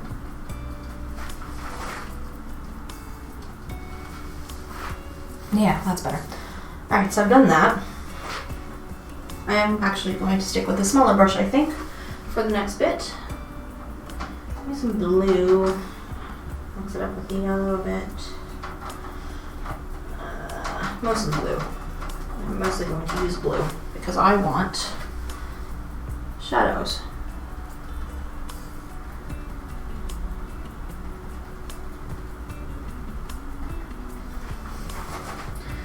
Actually, forget the small brush. I'm going to use the big one. I don't have that kind of patience.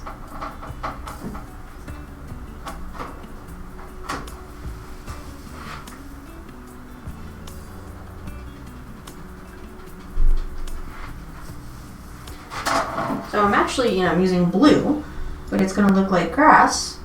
That's just got a shadow on it.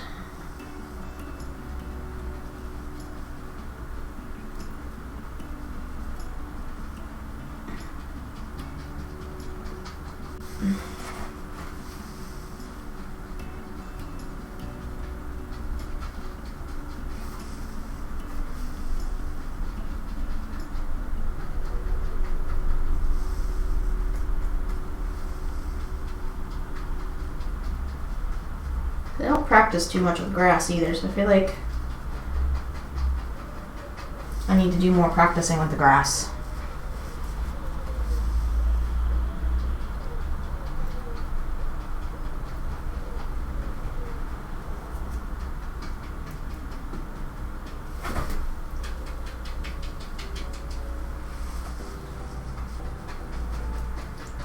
So, hey, look at that. Bluegrass works too.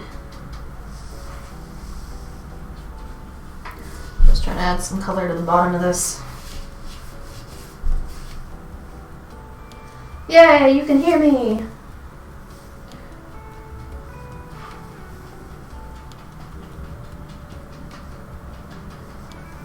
See, I really struggle with, I have an image in my head, and then I want to go and I want to paint it, and then when I do, it never turns out quite the same. Like, I had this, looked so much better in my brain. It's not bad, but I definitely feel like I could have done a lot better. But we're not done with it yet, so who knows, maybe it'll look good when I'm done. Yeah, see, so that, I do like the grass. I do think that looks good. Let me look at it from a distance. Yeah, see, it's not bad. Alright, I need to do more on the tree. So we're going to go back to the tree now that the grass is done. Get some more brown.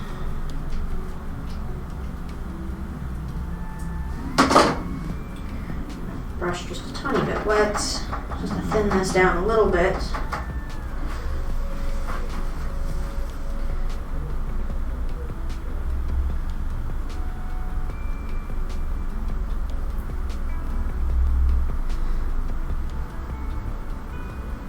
Oh, thank you, sweetheart. This was just, it's one of those moments, you know, all artists have it, where they go, meh, this could have gone so much better.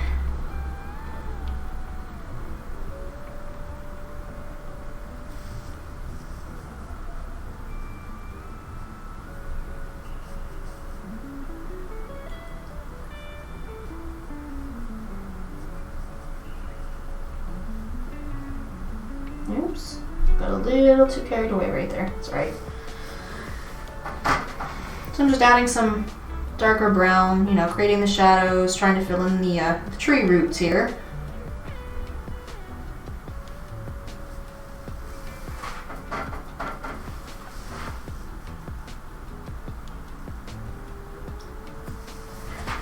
I'm actually going to use a bit of blue as well to create some of those shadows.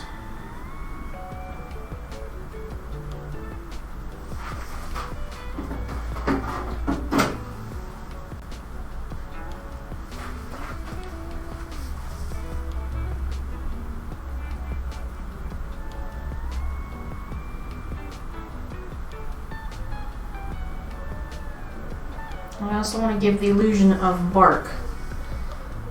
So a lot of these colors will not be even, which is exactly what I want. Ooh, that's a very blue spot.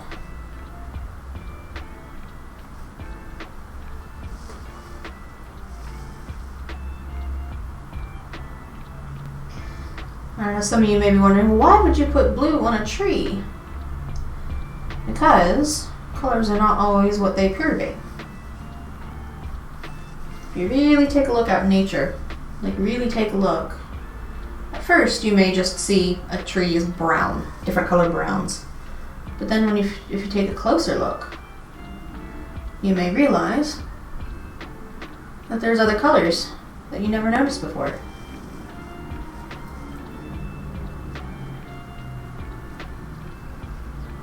Nature is just really beautiful that way.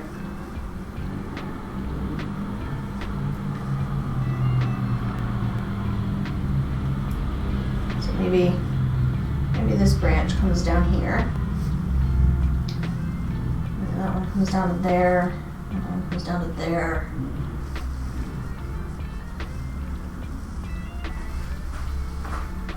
Ah, hello. I don't know how to pronounce your name. Quicksovel? I'm so sorry. Don't know how to pronounce it. But hi, I'm glad you came to join me. Yeah, we're just working on adding details to the painting now, making it, you know, further defined.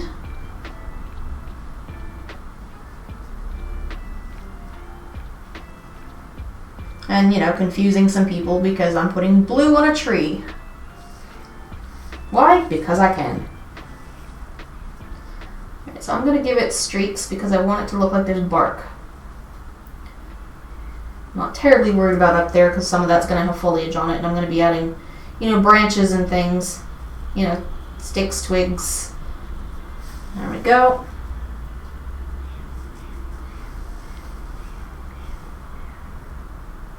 Quixie. Okay, I can do that, Quixie. Or is it with Quizzy with the Z? Quixie, I like Quixie a little better.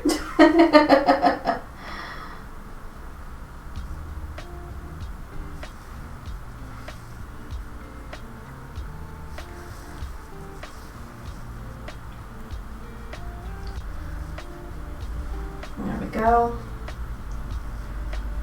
There, that's got more of the illusion of bark now. I might add a little bit of a softer brown, you know, lighten it up with some white.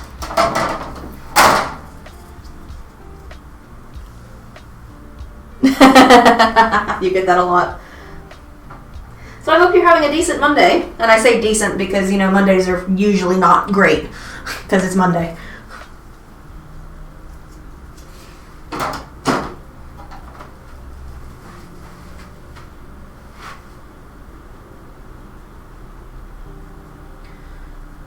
That's gonna have a little bit of green in it, but that's okay. Oh, it's a holiday. Where are you at? Where are you from?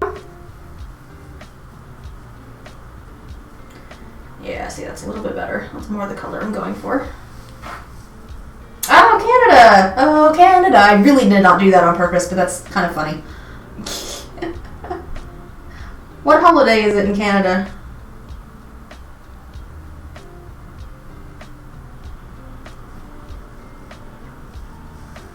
So you're a freelance artist. Oh, nice. Oh, Family Day or some crap. So you're a freelance artist. What kind of art do you do? Do you do digital art? Do you do painting? Drawing?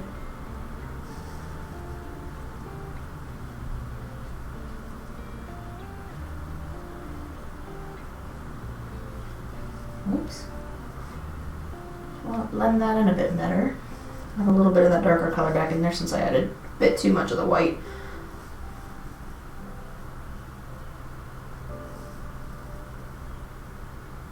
Oh, portraits. Ugh. I wish I could do portraits, but man, I can't do people or animals realistically at all. I tried to do a wolf in one of my paintings, and that did not go well. So I tend to do mostly landscapes. I'm trying some new stuff today. I'm still learning. Like, I just started using oils just after Christmas because I got water mixable oil paints, and I love them. Absolutely love them. But I'm very new to oils, so I'm still getting used to it. I started off with acrylics when I started painting.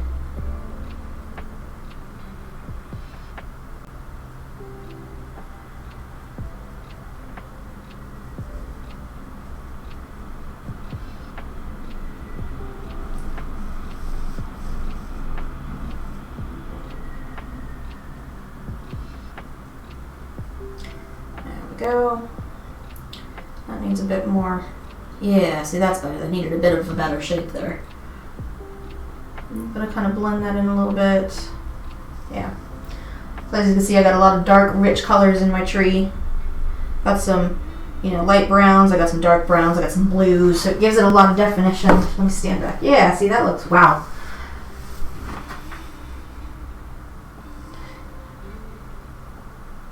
Yeah, scenery is definitely very chill to do. Yeah, I guess a lot of people would want portraits. That's just not something I've attempted, to be perfectly honest, because I know my drawing skills. And to do portraits, I feel like you really need to be decent at drawing, and I can't do, no. I could draw stick figures. Oh, thank you so much for the follow. I really appreciate it. Oh, you can teach me. That would actually be really cool. I wouldn't mind learning how to do that. I know, we have a dog, and I'm sure my fiance would absolutely love me to be able to paint a picture of the dog. Oftentimes when I paint, he's like, so, have you put the dog in there? No, I have not put the dog in there. Why isn't the dog in the painting? Because I can't do dogs. He's like, just put a white fluff ball on there and it'd be fine. Truth be told. That might be true, but then I might end up accidentally painting a sheep instead. Alright, next I need to add some branches that come out, because a lot of this is going to have, be foliage. I'll probably do some here. Hoping to cover some of this up. I'm just not happy with how a lot of this came out. I'm sure it looks fine, and I'm just being my own worst critic, but, artists always are their own worst critics. It's all about suggestion. Yeah, I guess that's right. Like I said, it's, with any painting, really. Yeah, he would be in the woods chasing a squirrel. No doubt about it.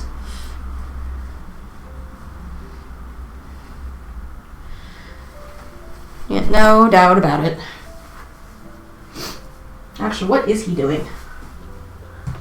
I don't see him. I don't know where he's at. That might not be a good thing. He does tend to get into some trouble when he's alone. I have to make sure I pick up all the wires because he will eat them if I don't. Can't tell you how many sets of earbuds we've lost. Alright, that one needs to go off the painting.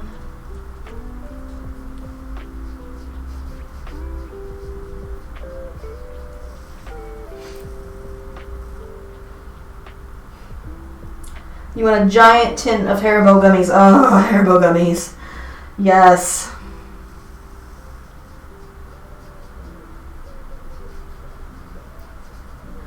I can't have any though. I'm starting a diet today. I really need to get healthy. It'll be better for my mental health and physically.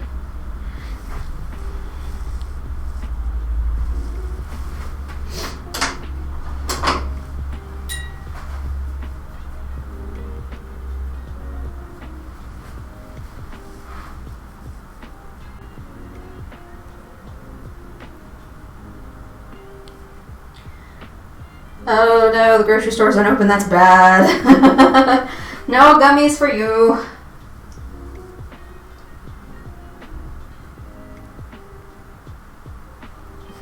Ah, I almost just painted my shirt again. Sorry, this is a painting shirt now. That needs to be a bit thinner. Come on, thin down. Last spring or summer, whenever, I was actually outside painting a trailer that my fiance is rebuilding for lugging LARP stuff back and forth to LARP, and I ended up getting black paint all over this shirt. It's slowly but surely coming off. But, you know, I've still got paint on my shirt. So it's pretty much just a painting shirt now.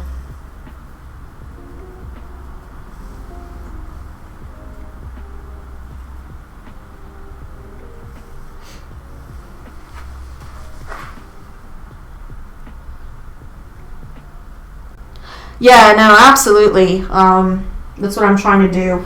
Like, for the most part, like, my diet isn't terrible. I will be honest, I have a terrible sweet tooth. So, like, you know, like sweets, sugary snacks, chocolate, oh my god, chocolate. Those are my weaknesses. So I am trying to limit myself a little bit. So, like, I think I've limited myself to, like, have sweets on Sundays. So, you know, I'm not completely depriving myself.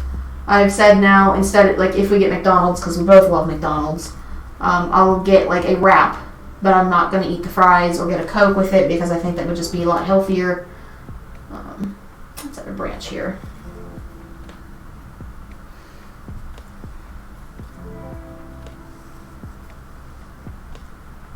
But yeah, I feel like it's, you know, it's time for some changes. It's time to get healthier again.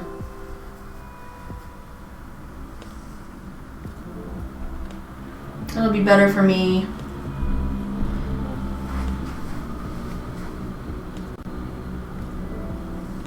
I didn't quite mean to make that even. See, I'm such a perfectionist, so I tend to like things to be symmetrical, and I do it even without thinking about it. I was not trying to... Oh well, it's fine. Those branches will be fine. Ooh, that's thick. It's okay. That's okay, we'll make it work.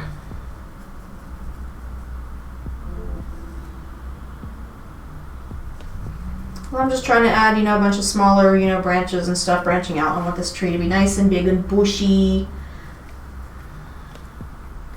Coming in here.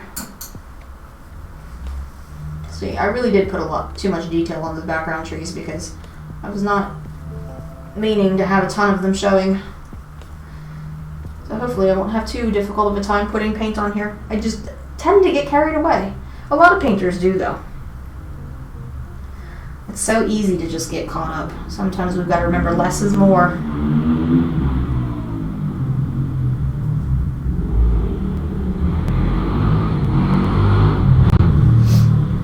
So how long have you been painting for, Quixie?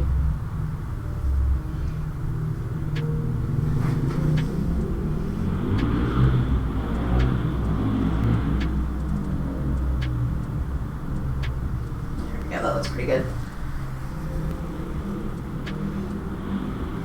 Wow, that's a long time. Well, I mean, I don't know how old you are, but I mean, you know, if you started painting at a very early age, you know, that's, you know, a lot of experience. See, me, I just started painting just over a year ago. I got a beautiful painting kit for Christmas because I wanted to get into it to improve my mental health because I've heard art therapy is fantastic for, like, depression and anxiety. And it really has. It's been really good for me. So I'm not that experienced. I would like to take some classes. I would like to, get better, improve my technique a little bit. But until COVID's done, or at least manageable, that's kind of not happening at the moment, which is fine. I don't mind waiting. I watch some tutorials online and things, so I at least get, well, I shouldn't say I get taught from those tutorials, but what I need to actually do is watch a tutorial and paint along with it instead of just watching it and then going, oh, I can do that, and, go and do my painting and then forget what I've watched and then end up with a mess. That happens a lot.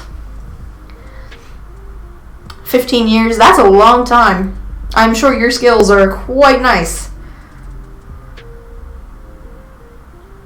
I'll have to, I'd like to see some of your work, actually. Do you have, like, a Facebook, Instagram, Twitter, anything like that? Let's see, how do I want to do... So I'm going to do some leaves and, fill in some of the foliage. I'm not going to fill in all of this because, I want some of the light to look like it should. Well, no, well, it's a very tall tree, but we can't see it all. So I'm trying to figure out. I could use a fan brush. I could use a flat brush. But I might just use this again.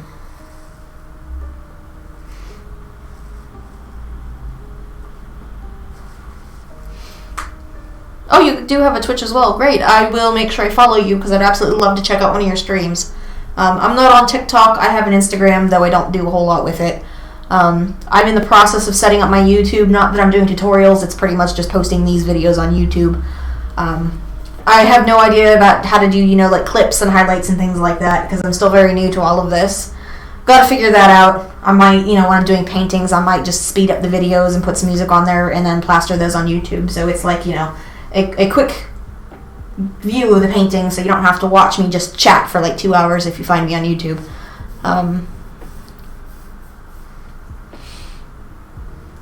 Gotcha. Yeah, I'm still kind of new to all this, so I'm still learning all that myself. I just linked my YouTube to Twitch last night, which I guess you do through your settings on Twitch. So, I don't remember exactly what it's under.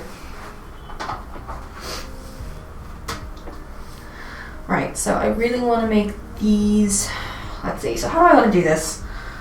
Do I want to go in with black and then go with green on top? I might do that because then it'll help hide some of this stuff in the back.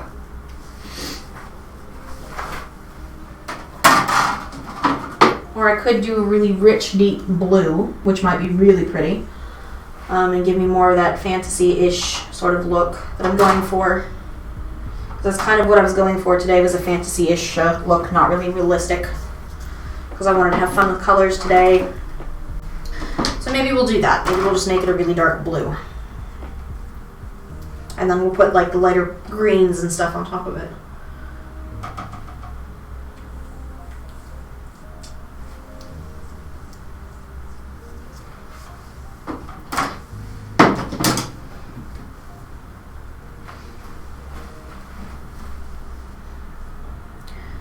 It would help if I actually mixed the colors, wouldn't it? Alright, come on, Faye. Come on. Get a grip.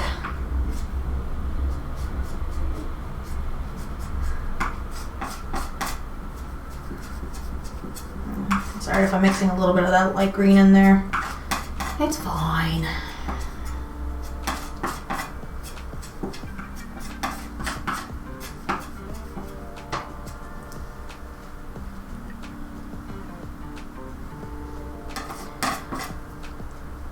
There we go.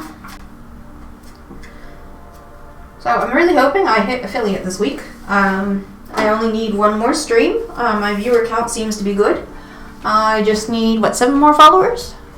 Nice. Yes. I'm really excited. I know, affiliate, it's fairly easy to get, but, it's a milestone, so I'm excited about it. I'm not worried about, the numbers and all that. I'm not here to try to get rich. I'm literally just here to share my experience with other people.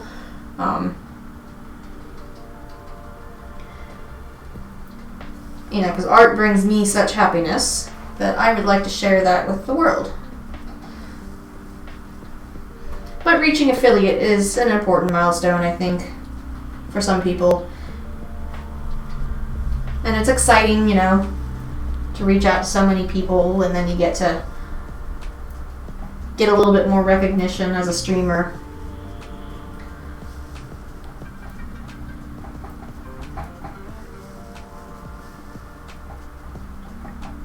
Yeah, see.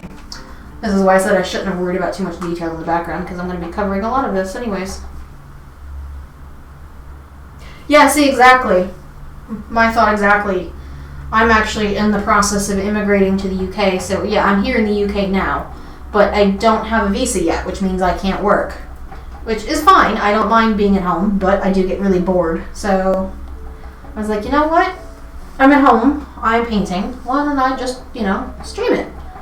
So streaming has kind of started to become my job. I've been taking it, you know, very seriously, and I've got my overlays set up, and I'm working on networking, and so I'm really excited to hit that first milestone, hopefully this week. Networking has definitely been a huge help. But the biggest reward, I would say, is getting to meet new people. You know, getting to meet new people, make some new friends. I have found a fantastic little community to join, and they've been so incredibly supportive.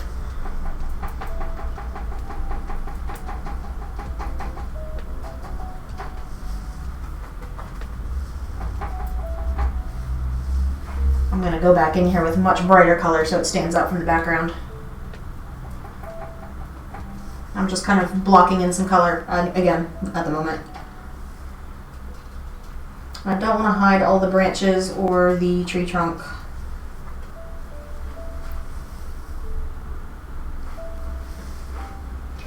Well, it's definitely a learning curve, and you know, it takes time. The only reason I know so much, not that I even know a whole lot, is because I tried streaming a few years ago, but it was just video games, because, you know, that's what everybody does. They stream video games. But, you know, right after I hit affiliate, my life kind of went upside down, and I quit for a little while.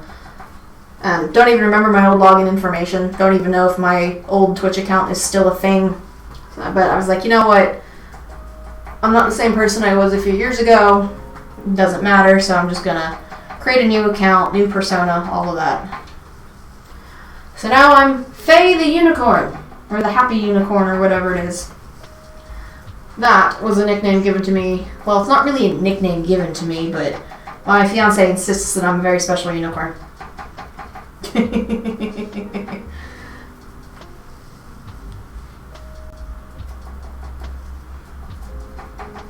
So, you know, I kind of just took that and ran with it.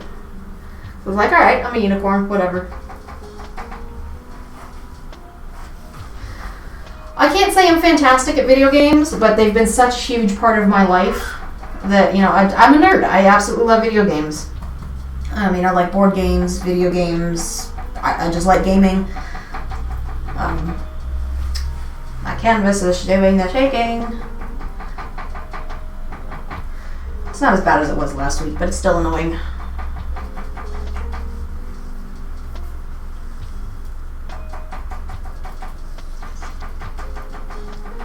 There we go. Yeah, I definitely need to come in here with a much brighter color. Yeah. Actually, I could have even gone a bit darker. So here's an example of what happens when you get carried away. Your foreground tends to try to blend in with the background a little bit. I should have just kind of left it as a bit of a blurry mess instead of worrying about adding details. But it's fine. It's not like I can't save it. I just need to put a much brighter color on top to bring this tree forward. There we go. Oh good, I'm glad you figured out how to download them. That's fantastic. But see, I really like the way that tree looks. It's really pretty. So, now I just need to decide what kind of green do I want on my tree. Do I want it to be more of a yellowy green? Do I want it to be a turquoisey green? So I'm not really sure, but I have to say, I think this is one of the better trees that I've ever done. I'm not usually fantastic with trees, but I'm quite happy with this. I think probably because I took my time and I made it just wah. You know, that's the sound that they make when they stretch. They go wah. I'm a dork, I know. Feel bad for my fiance because he's got to live with this. He's marrying this dork.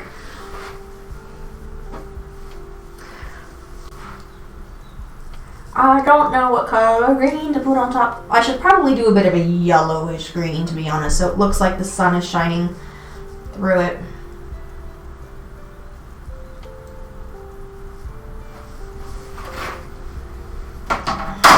So I'm not very good at pre-planning my paintings because my stuff always changes. I always change my mind with what I want to do. And a bit of yellow. What happens if I mix that yellow with the phthalo green that I've got? What happens? Let's experiment. Because I don't know what happens when I mix these colors. They might look crap together. They might look pretty. Actually, that is kind of pretty. I do kind of like that. That's a very nice bright green. I think that'll work just fine for my tree. Let go. No, let go. Paint doesn't want to come off the tube. Alright, so we have a little bit more yellow in there. I'm just trying to give myself a little bit more paint so I don't run out of this nice bright green color.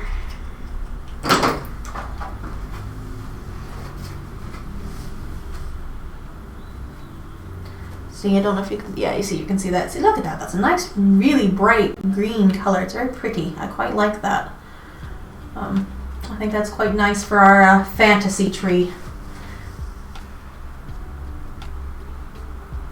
And I'm not going to kill all the dark, so I'm literally just going to kind of come in here randomly and just put some splotches in.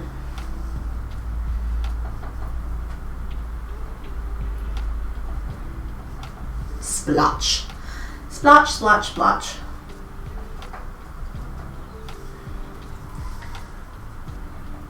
But I can come down here. I'm going to do this down here because what I'm going to do to make it look like it's got a bit more light coming through is I'll add some brighter green to some of this. Just to give it a lot more depth.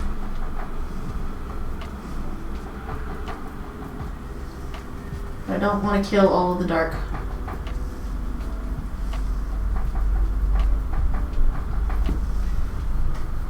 And I'm running out of this color already. Wow.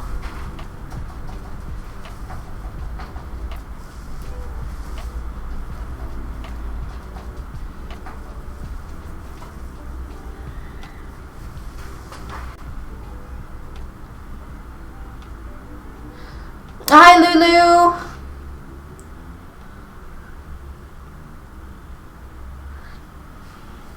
I know your connection's probably shitty because you're on a boat, but I'm glad that you were able to, at least try to pop in. I really appreciate it. I miss you. I can't wait until you're home, even though you just left. I'm looking forward to playing Stardew Valley with you.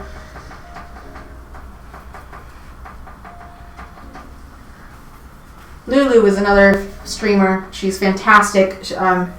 I'm in her Discord. I'm kind of in her community. And, we're all very supportive of each other. And she's also an advocate for mental health, which, is fantastic. I really think we need more advocates for mental health. We need to realize, it's not a rare thing. It's very common. We need to take the stigma away from it. We shouldn't have to be afraid to talk about our issues. Although I hate saying the word issues because it makes it sound like it's wrong, but depression, anxiety, well, it sucks, yes. It's part of who we are.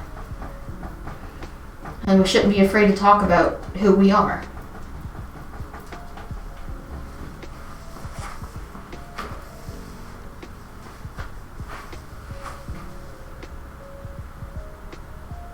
Yeah, I can't wait to get all that stuff set up. Hopefully Wednesday. Wednesday will be my 7th day streaming. Hopefully. I just need the followers, which I might be able to get in the next couple of days. But I'm really looking forward to getting to that point, being able to set all that up.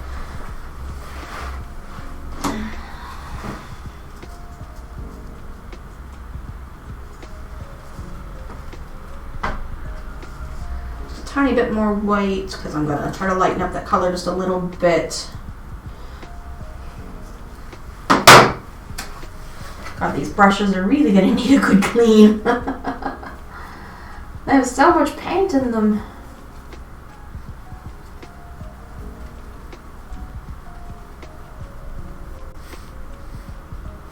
There we go.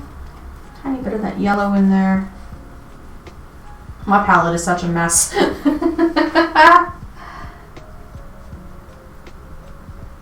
I'm just kind of come in, just brighten up a few areas.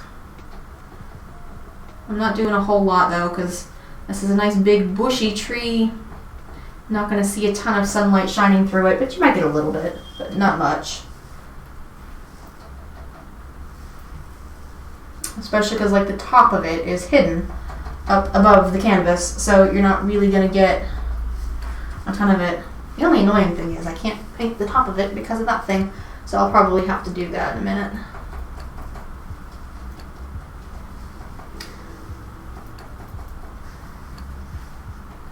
At the edges, can use a little bit of that bright color.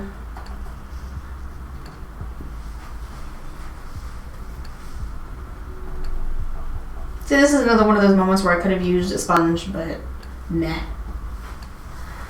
See, that's pretty nice. I'm very proud of that tree, actually. That should have been a bit lighter. I feel like that color is too close to that color. Let's see, how can I fix that? Can I fix that? I don't know if I can fix that. Let me see. How? I might be able to blend that out a little bit. If I add a little bit of white on top, I might be able to blend it out. Yeah, we'll see if I can do that. Why not? Well, I don't know if you can hear that noise in the background, but holy crap, if you can, I'm sorry. That was very loud on my end, at least. Some people going past on very, very loud motorbikes.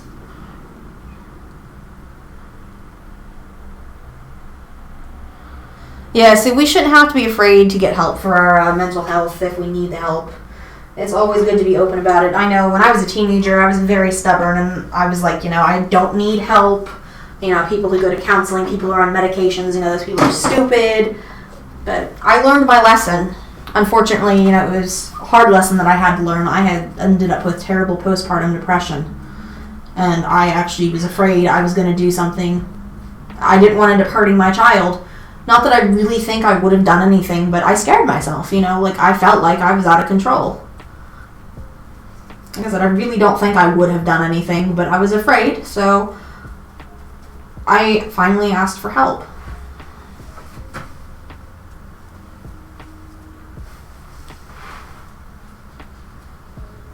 And I know that some people might be like, oh my gosh, you would hurt your child, this and that and the other. And no, it's not that I would. But it's just, it's mental health for you. I'm actually going to try, because blending this out might be a bit difficult, so. The cool thing about oils, you can just do a bit of the scrapey and take some of that extra paint off to fix things. So yes, I am scraping it off at the moment, because I tend to do this with paintings. But I really feel like I need to fix this a little bit, so it's fine. It's not going to ruin my painting. I'm just taking some of this extra paint off, and then I'll blend it out of it. And it might fix the background.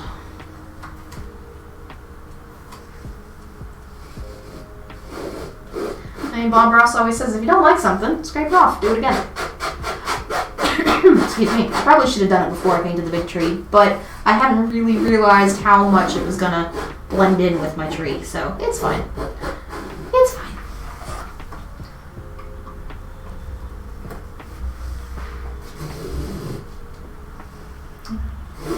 There we go. It's the beautiful thing about oil paints. I'm going to use a smaller brush for this. That one's still a bit wet. See if I can use my towel to dry it off a little bit. All my brushes are wet. This is why I said you can never have too many paintbrushes.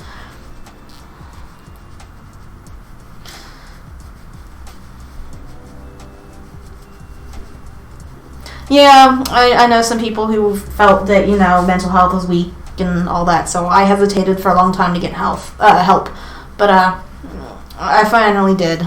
And yes, that's the fabulous thing about oil paint. You can just scrape it off, do it again. I think this will probably be a good move because I just feel like it just blended in too much with my main tree, and I really want this to be the primary focus, so I'm just gonna go in here and just kind of do this, lighten it up. Oh, look at that! The scrape marks are going away and the color is getting lighter, which is what I wanted to begin with. I really should not have put like all the detail on there. But you live and you learn. I mean, painting is a learning experience.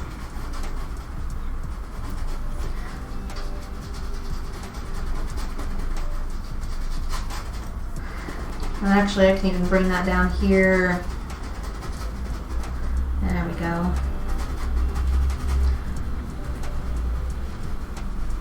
Bring it out that way. I'll fix this over here a little bit as well. There we go. Bring it up.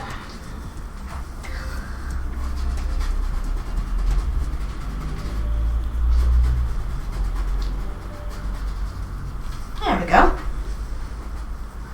Actually, see, that looks much better without all the detail because it really brings the focus back here where it needs to be. I'm quite much happier doing it that way. You know, the detail in the bushes is still fine because those are still much closer and you've got your meadow. Whoop! And I just threw a paintbrush on the floor again. But yeah, those are off in the distance. I really shouldn't have put all the detail in the metadata. I might swirl in a little bit of like a different like greenish or bluish color just to give them a little bit more definition. But I'm not going to go nuts with the detail. Did that too much earlier. I'm not going to do it again because this is my focus. So I'm just going to take a little bit of a darker color.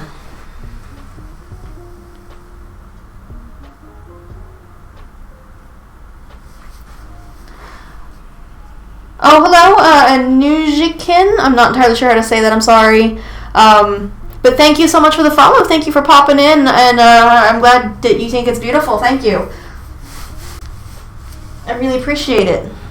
But yes, color blocking is a fantastic technique, and it's something that I'm still kind of getting used to doing. It's not something I've done a whole lot of before.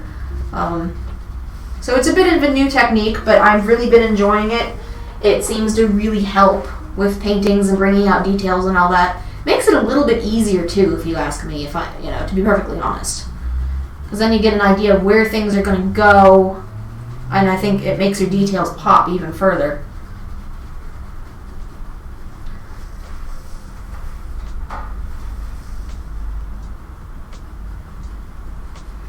Yeah, see, just a little bit of that darker color, just so it looks like there's some natural shadows back there.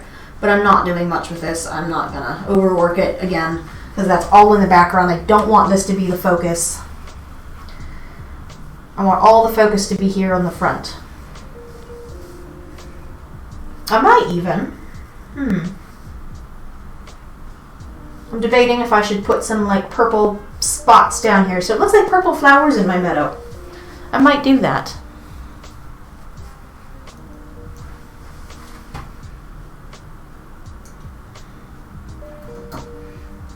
What do you think? Should I put some purple flowers in there? Like, they'll be further back, so you won't be able to see their shape, because I haven't really, played with, flower shapes and all that. Yeah? Alright, I'll go ahead and do it, because it's fun, so why not? I'm going to need a little bit more alizarin crimson, because no, actually I don't. I still have a little bit left on this palette. That's very messy, but it's alright. This, I think, should be alright for adding some dots. I'm just going to rinse this out really quick, because I've still got some brown on it from when I was doing tree trunks and branches. There we go. Nice clean brush. Make sure my paint is thin. As a thin paint always sticks to a thick paint. Oh, there's still a little bit of brown in there, but not a whole lot. Dun, dun, dun. Some nice bright purple flowers, which means I'm going to need some white.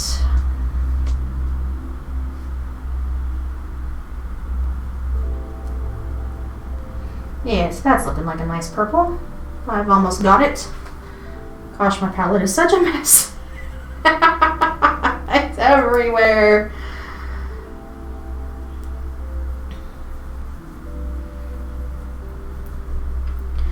Oh, excuse me. Hiccups. I don't know why I've got those today. Right. So I've got a nice pretty purple that I think would be really nice for the flowers. And the reason I picked purple is because I think it'll help tie the colors in the background with the foreground. Like, yeah, I could do red or yellow or even white, but meh, purple. Purple's more fun. So I'm just going to come in here. Ew, actually, you almost can't see that. Hold on, let me brighten that up a bit further. Make it nice and bright.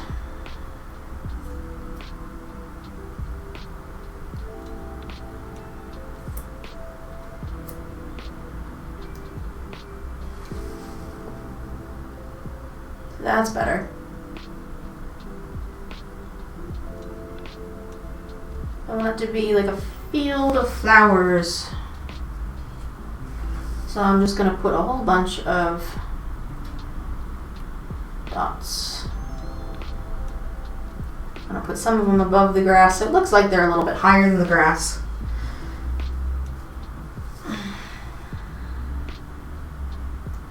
Put them all randomly. These almost look white, but I swear they're purple. They're very, very, very light lavender color. So they stand out. And I want them just to be all completely random. It really is hard to commit. I was actually talking about that earlier. Because I do canvas paintings on Mondays. I do Warhammer minis on Wednesdays. And I really would like to add a gaming stream or two to my schedule so I can play games with like my friends and my viewers, because I feel like, viewers like to play games with people, so it might be a bit rewarding for them. Plus, games are fun. I'll be able to reach out to a different audience as well, but painting will always be my focus. But I am trying to figure out, what day or what days do I want to do, my gaming streams. Like, I thought about, doing 2 streams a day on Monday, but then, do I really want to do that? I might do Thursday evenings. Can't do Wednesday evenings or Friday evenings because my fiance streams iRacing on those days. And I am a mod for his channel, and I want to be supportive. So those are his days. Or those are his evenings, at least.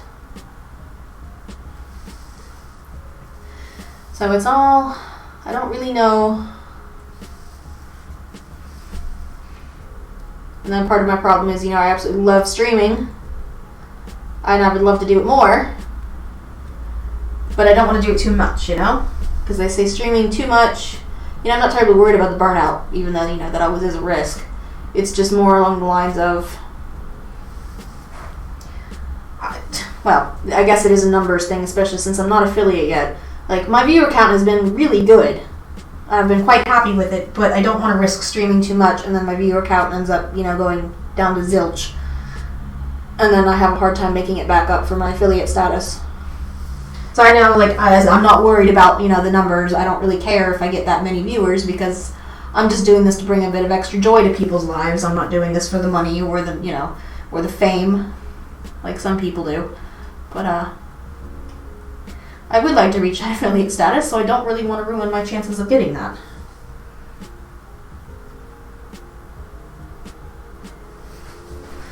Look at that. Oh, I'm excited. Look at that. That's so pretty. Oops, that's the wrong color.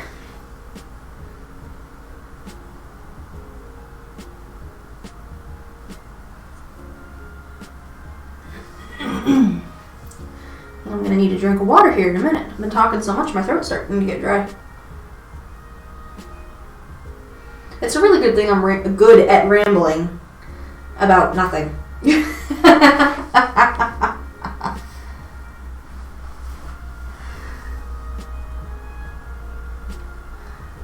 Pardon me for a moment. I'm just doing a few flowers on the side here.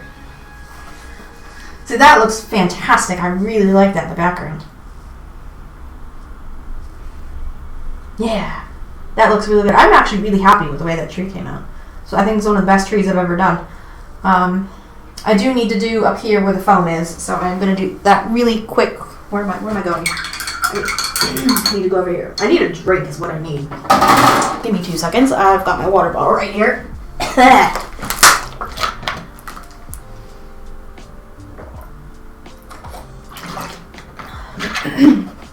Oh, that's better. Right, so I'm going to do this. Look at how messy my hands are. Right, I'm going to take that off. Oops.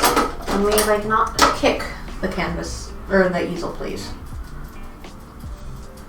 Right, I'm going to just do a bit of my dark color here. There we go. Come back in with just a tiny bit of the light color. There we go. Yep, see, that's fine. I just needed to add a tiny bit of color to the top of that, and it's all good. Right, so I think all I really need to do now is sign it. I think it looks really good. I'm quite happy with it. I'm going to stand back and look at it and get a better view of it. Yeah, see, that's really pretty. That came out a bit better than I thought it would. For a little while there, I was sweating it and thought, oh man. But no, that looks really good. It's definitely one of the better trees I've done. I really like the way, you know, you got the different shadows and it really looks like bark. And I like the flowers in the field in the back. I think my bushes could have been a tad bit darker, but they still look really good. And then you've got, you know, the shadow here from the tree. So the grass isn't green, it's more blue because of the shade. So I just think I need to sign it. I'll probably sign it down here. I think I'll do it in white since that's a really dark color.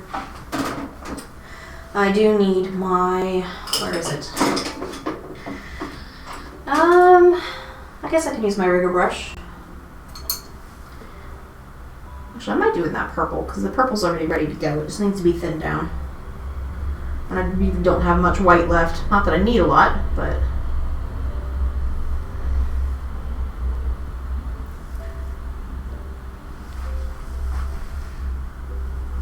Let's see if I can get low enough to sign it.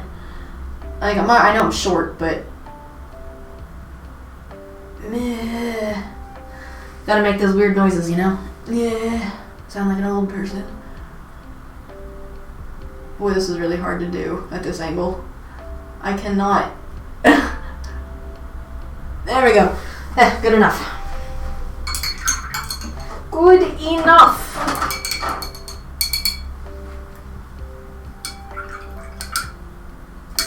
Wash that out. I don't want to leave my brushes sitting in the water. Oh good, I'm glad you like it. It's definitely, I think it looks much better now that I blended that out a bit. I really think I didn't need to add all that detail to it. It's so easy to get carried away with paintings though, you know? I am a mess, as usual. I have brushes that need to be cleaned out. Alright, let me switch back to my other camera now. So now you can see my face. I hope I don't have any paint on my face. Honestly, I'm quite surprised that my fiance hasn't come down here yet and put paint on my forehead and said Simba. Because he likes to do that and he thinks it's really funny. One of these days, I'm sure he's going to end up doing it. But yeah, so that's a finished painting. That's another one. Luckily, I've ordered more. Well, I've got a few more canvases left, but I've got more than enough coming now, so I'll have enough to last me a good 2 months if I only do one painting a week. Which at some point I might add another one because I like painting a lot. It's a lot of fun. Of course, I might need a drying rack if I'm going to paint more than one a week because these are oil paints, so they take a few days to dry. The one I did a week ago is pretty much dry. There's a few spots that are still slightly tacky, but it's nearly done. So it'll be ready to be shipped to its new owner probably this weekend. I'll be comfortable enough to ship it.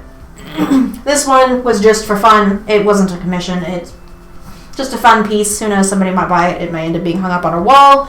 I don't know. But our house is starting to become full of artwork. It's absolutely, I need more room. But yeah, thank you guys for joining me today. I'm really glad that you came and watched. If you guys have any questions, by all means, you're more than welcome to ask. Yeah, hopefully I'll see you later. I don't know entirely what all I'm doing yet. If you've got a Twitter, my Twitter link is on my Twitch page here. Hit me up on Twitter. Follow me. I'll follow you back, and I'll keep an eye out for your stream. But I will follow you here on Twitch as well. so I can keep track of when you're streaming, because I'd love to see your work. Absolutely would love to see it. And yeah, I definitely, I want to see how you do portraits. I kind of want to get an idea of how to do that, because a lot of people want portraits, and it's a new thing that I've not really tried yet. Like I said, I know I can't draw portraits to save my life, but I mean, who knows? Maybe painting would be a different story. Thank you, Biggie. I'm glad you enjoy it. You're more than welcome to buy it. But yeah, I quite enjoyed this one. Like I said, I was a little worried about it at first, but I think it came out pretty well. It's one of my better ones. That's the thing about painting. The more you do, the better you get. And streaming every week is giving me an excuse to paint more often, so hopefully my skills will get even better. I still want to take a painting class. That's not going to change, because I think we can always improve. You enjoy your evening as well. Again, thank you so much for popping in, and thank you for the follow. Hopefully I will see you around. Yeah, you do have that one above your head. Actually, you've got two of my paintings, one of my watercolors. I have not done anything with watercolors in quite some time. I'm not a huge fan of them. I mean, I enjoy them, don't get me wrong. I enjoy my watercolors, but it's a very different medium than just acrylics and oils.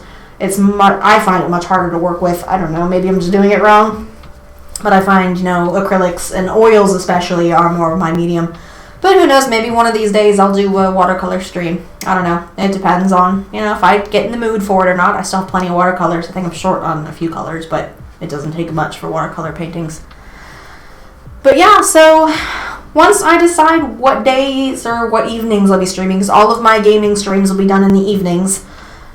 Painting is, daytime. I would paint in the evenings, but I like the natural light. And of course, it gets dark in the evening, so I don't want to paint when the light's not that great. It's beautiful in here, especially when it's been, sunny like it is today.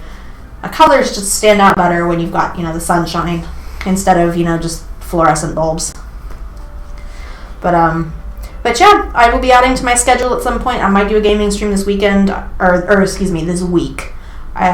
Possibly Thursday evening. So keep an eye on my Twitch channel for my schedule to adjust. And if you join my Discord, I can organize game nights with you guys, with all my viewers. I think that would be fantastic. We can do things like play Among Us. I've got The Forest. I have Stardew Valley. I have a ton of games. We can, play lots of different kinds of games that are multiplayer.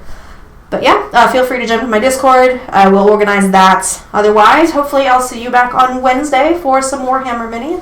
I thank you guys so much for tuning in, and I hope you all have a fantastic Monday.